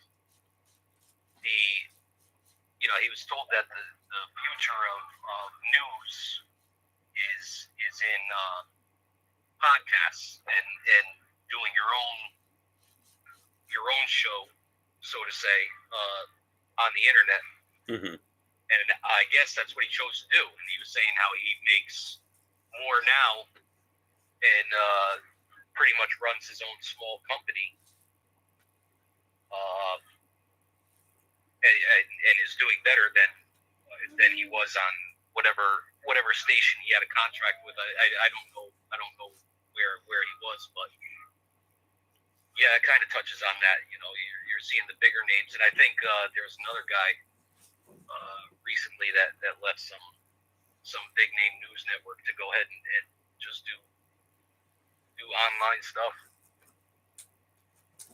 Seems to be taking over the mainstream media. Yeah, but then we also have to worry about the people who can easily be bought out. So it's like, you know, I don't want to name any names. Not that I really know any, but I don't even want to put any names out there for example's sake. But you know, you could have a guy who has a dedicated following, and then let some mainstream media offer that person more money than they've seen in their entire lives, and just enough money to move and make a better name for themselves. um make a better name for themselves, and then that's all it takes for them to do is to pay them money to really switch up the stance on things, and for them to say what the mainstream media has been saying all along, and then have them switch up on their fan base, and then since the fan base is already biased and watching them, it could turn into a downward spiral pretty quick. That's that's like uh that's like a group like Backstreet Boys paying Howard Stern billions of dollars to say that they are the best pop group on the face of the planet Earth. And then you think about it, and it's just like, is that true? No, that's just one man's opinion. So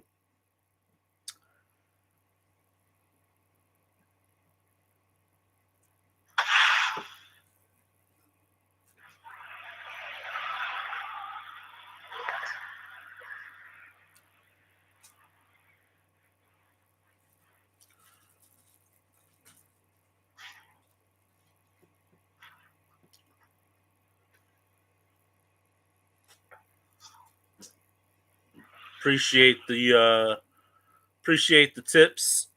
Appreciate the tips.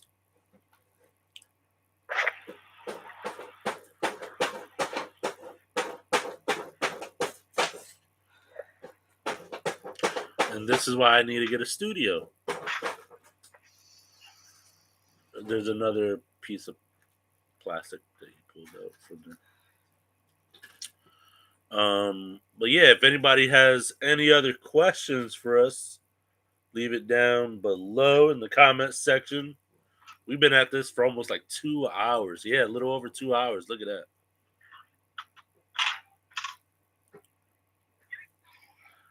How do you see yourself in the next 5 years? I see myself possibly not driving. So my original plan was to retire from trucking and maybe retire for good with everything. Was by the age of 35 and then just really go off doing what I like doing, which is Christmas tree farm. yes. You guys don't know, Mike wants a Christmas tree. I want a Christmas tree farm. I want to plant my own zucchini. I want to listen, I want to raise the goats that climb the sides of those mountains with nothing to hold on to. Like I don't want no regular goats. I want some like mountain climbing goats.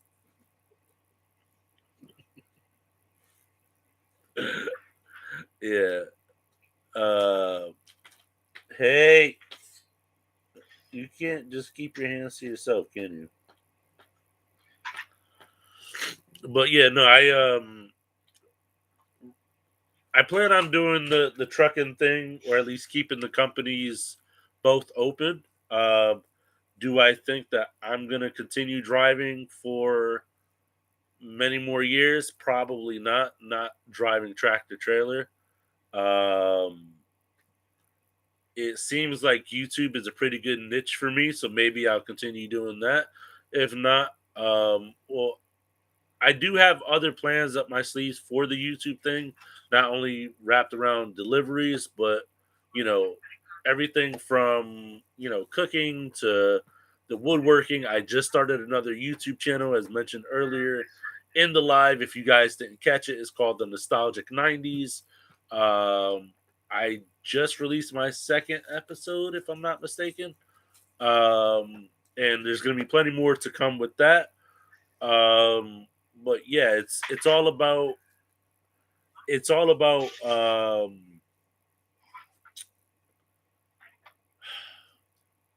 it's all about doing something that you like doing. A wise man once told me, if you find something that you're good at and you're genuinely uh if you find something that you're genuinely good at and you can make money off of it, then you'll never work another day in your life. And then, the same wise man once told me that the lazy man works twice as hard. So it's kind of like finding that fine line, that fine balance in between both of those. That is really where I gotta, I really have to finagle kind of delicately until I can broaden that line.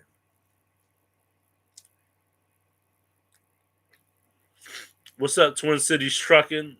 Business is going good.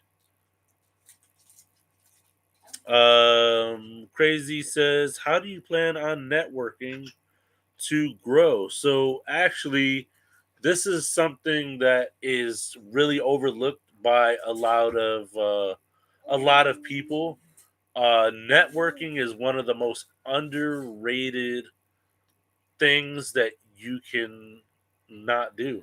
Like, um, I mean, that you can do. Like, whereas the local toy store, it's yes, they probably don't have anything for me to do, but let's say in the future, if they could raise enough money for me to go out there and record an actual commercial for them instead of, uh, instead of playing that commercial on, our local news stations, they would much rather us put it on our network because we have a network of so many million viewers a month or whatever the case may be.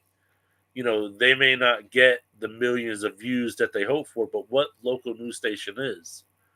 But it's the potential factor that can be there. But or maybe they could contract us to do toy deliveries or something like that. You never know.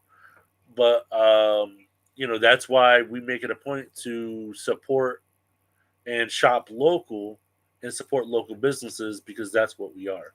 We are a local business, and if we lose that touch, then you know it all goes away. So, uh, yep, that's it. You just gotta put the word out there. That's why when we do food reviews, we only do it at local mom and pop restaurants or non-franchise places. Like Chris and I will be the first to tell you that we take so much pride in locally baked bread versus Panera bread um, or like a bread like Subway or Blimpies or whatever the case may be, because there's something about the hardship. There's something about the struggle that makes food taste better. It's the love. It's the passion. And if you don't take that and you don't put that back out into the world for people to taste, then you know what? You're just doing it for nothing. That's why when we put ourselves out there, we try to be as transparent as we can be. Yes, we're human. We have our good days, we have our bad days, but at the end of the day, it's our jobs to remain professional in doing what we do. But you know, you have to know you kind of have to know where to draw that line, and as professionals, and start another line to broaden your horizon to grow and network with other people. Um, you know, as people that were just trying to do good, promoting and stuff like that. Um,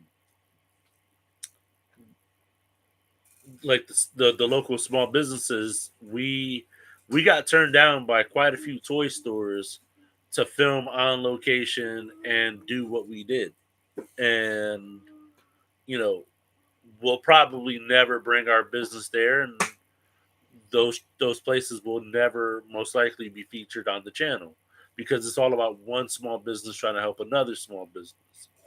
And same thing for the food places. Every time I go to a food review, I go and I eat as a mystery diner until they see the camera, and then when I'm done, I'll give them a business card, and then I'll tell them to stay tuned to watch the episode on the channel.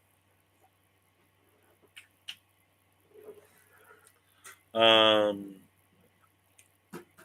what crazy ass? What makes people remember you? They say the first impression within the first 2 to 3 seconds is what people are going to remember the most upon like first meeting. So, whenever you're meeting someone for the first time, eye contact, firm handshake, and if you say something, do it.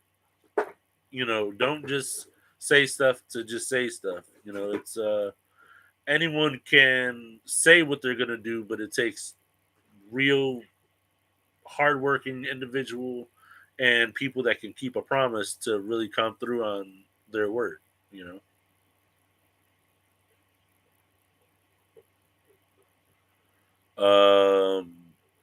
Let's see. Brandon says dress to impress. It depends on the situation because if I'm showing up for a truck driving job, hey Chris, how would you show up for a truck driver interview? You gonna show up with a suit and tie? Well, being that I don't own anything except work clothes, I have a pair of sweatpants, but yeah, I understand, dress for the occasion, but no, this line of work, it's, work boots. That's most important. You'd be surprised how many places I go to where they actually have to have signs that drivers, you have to have closed-toe shoes. Yep. Yep. Exactly. I'd show up ready to work. I'd show up to the interview looking the part for what they're hiring for.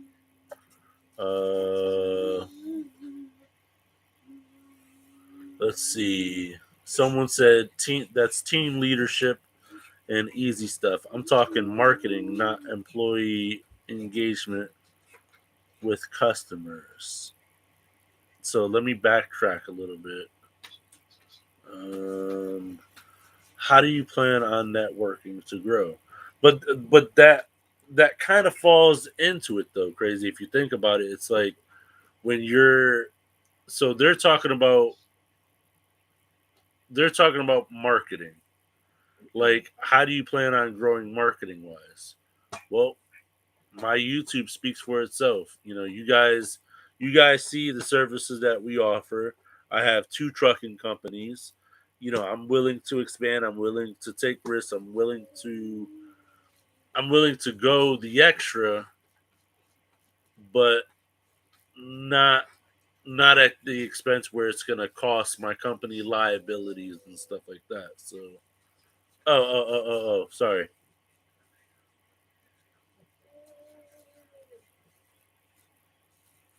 Yeah, well, yeah, 860. He is a goth model by night.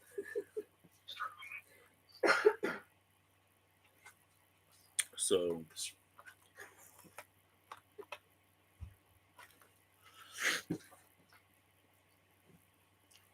yeah. So, any other questions you guys have? This is pretty good. It's pretty good.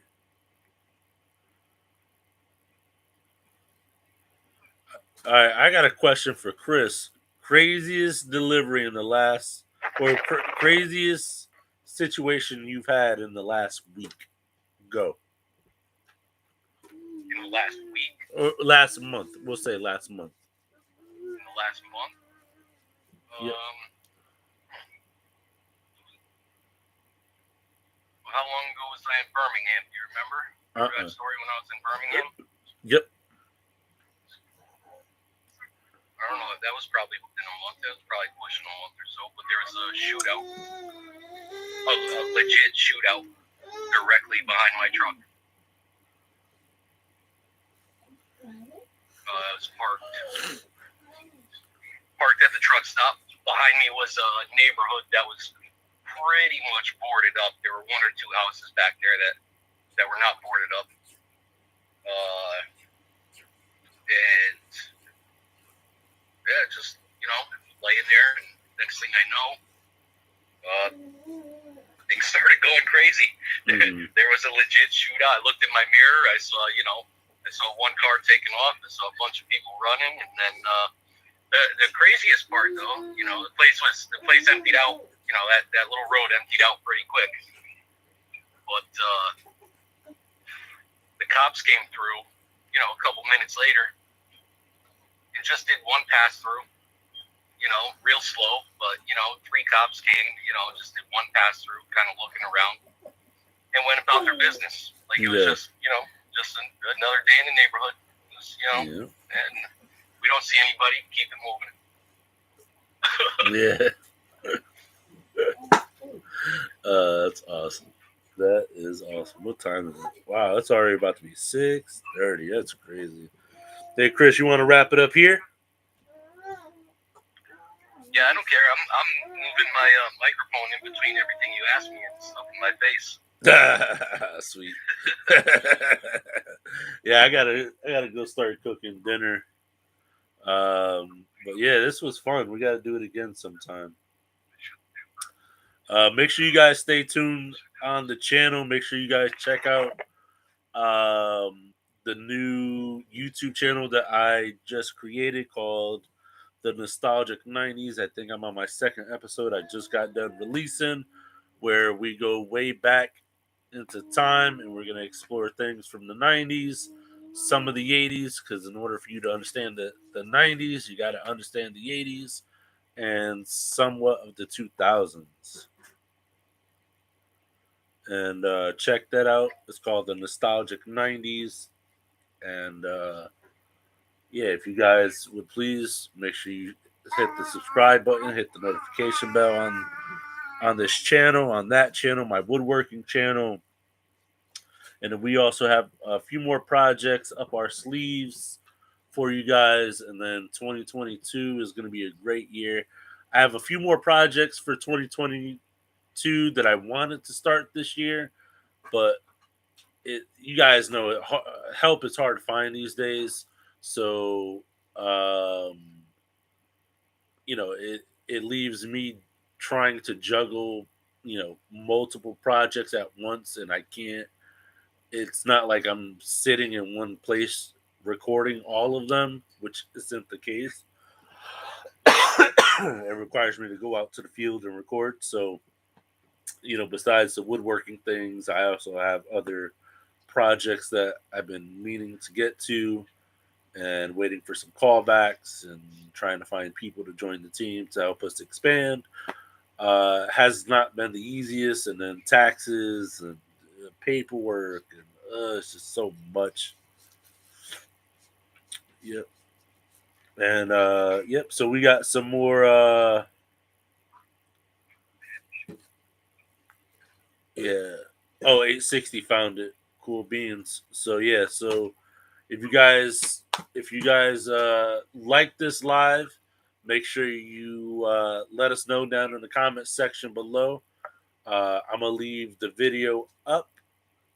I'm not gonna take down the live. I'm gonna end the live, but I'm not gonna take it down. But yeah, if you guys like this and would like to see more live stream Q&As, you know what?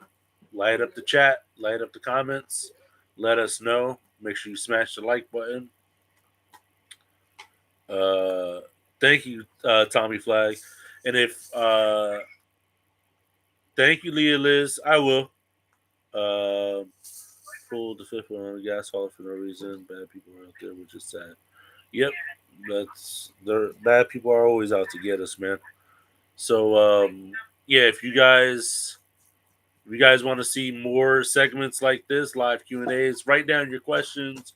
We'll be happy to answer them. And yeah, you got anything to say, Chris? Teach your kids the arm pump. Well, yeah, that's it. And if you guys want to know how you guys can help this channel grow, subscribe, hit the notification bell, and share the videos. Share the videos. You guys know that we release content 6 days a week or 7 days a week, multiple times a day, if not the minimum once a day. And if the more you guys share these videos, the more we can continue to produce more. And if you're new to the channel, you have a lot of catching up to do, like a lot. So make sure you guys check that out. And yeah, let us know if you guys have any questions. Let us know if there's anything, any episodes, or any particular topics you guys want us to cover. Also, we're probably going to release a poll tonight of what's your favorite video out of like a set number of videos, and just let us know what you think, and we'll go from there. And maybe we'll have like a live Q&A about that video as well. So be good, be safe. Chris, you be good, be safe, and we'll talk tomorrow, all right? Chris? Yes, sir. Yeah, well, be good, be safe, all right, brother? Likewise, man. Talk to you tomorrow. All right, later. Good night, everyone. Be good, be safe.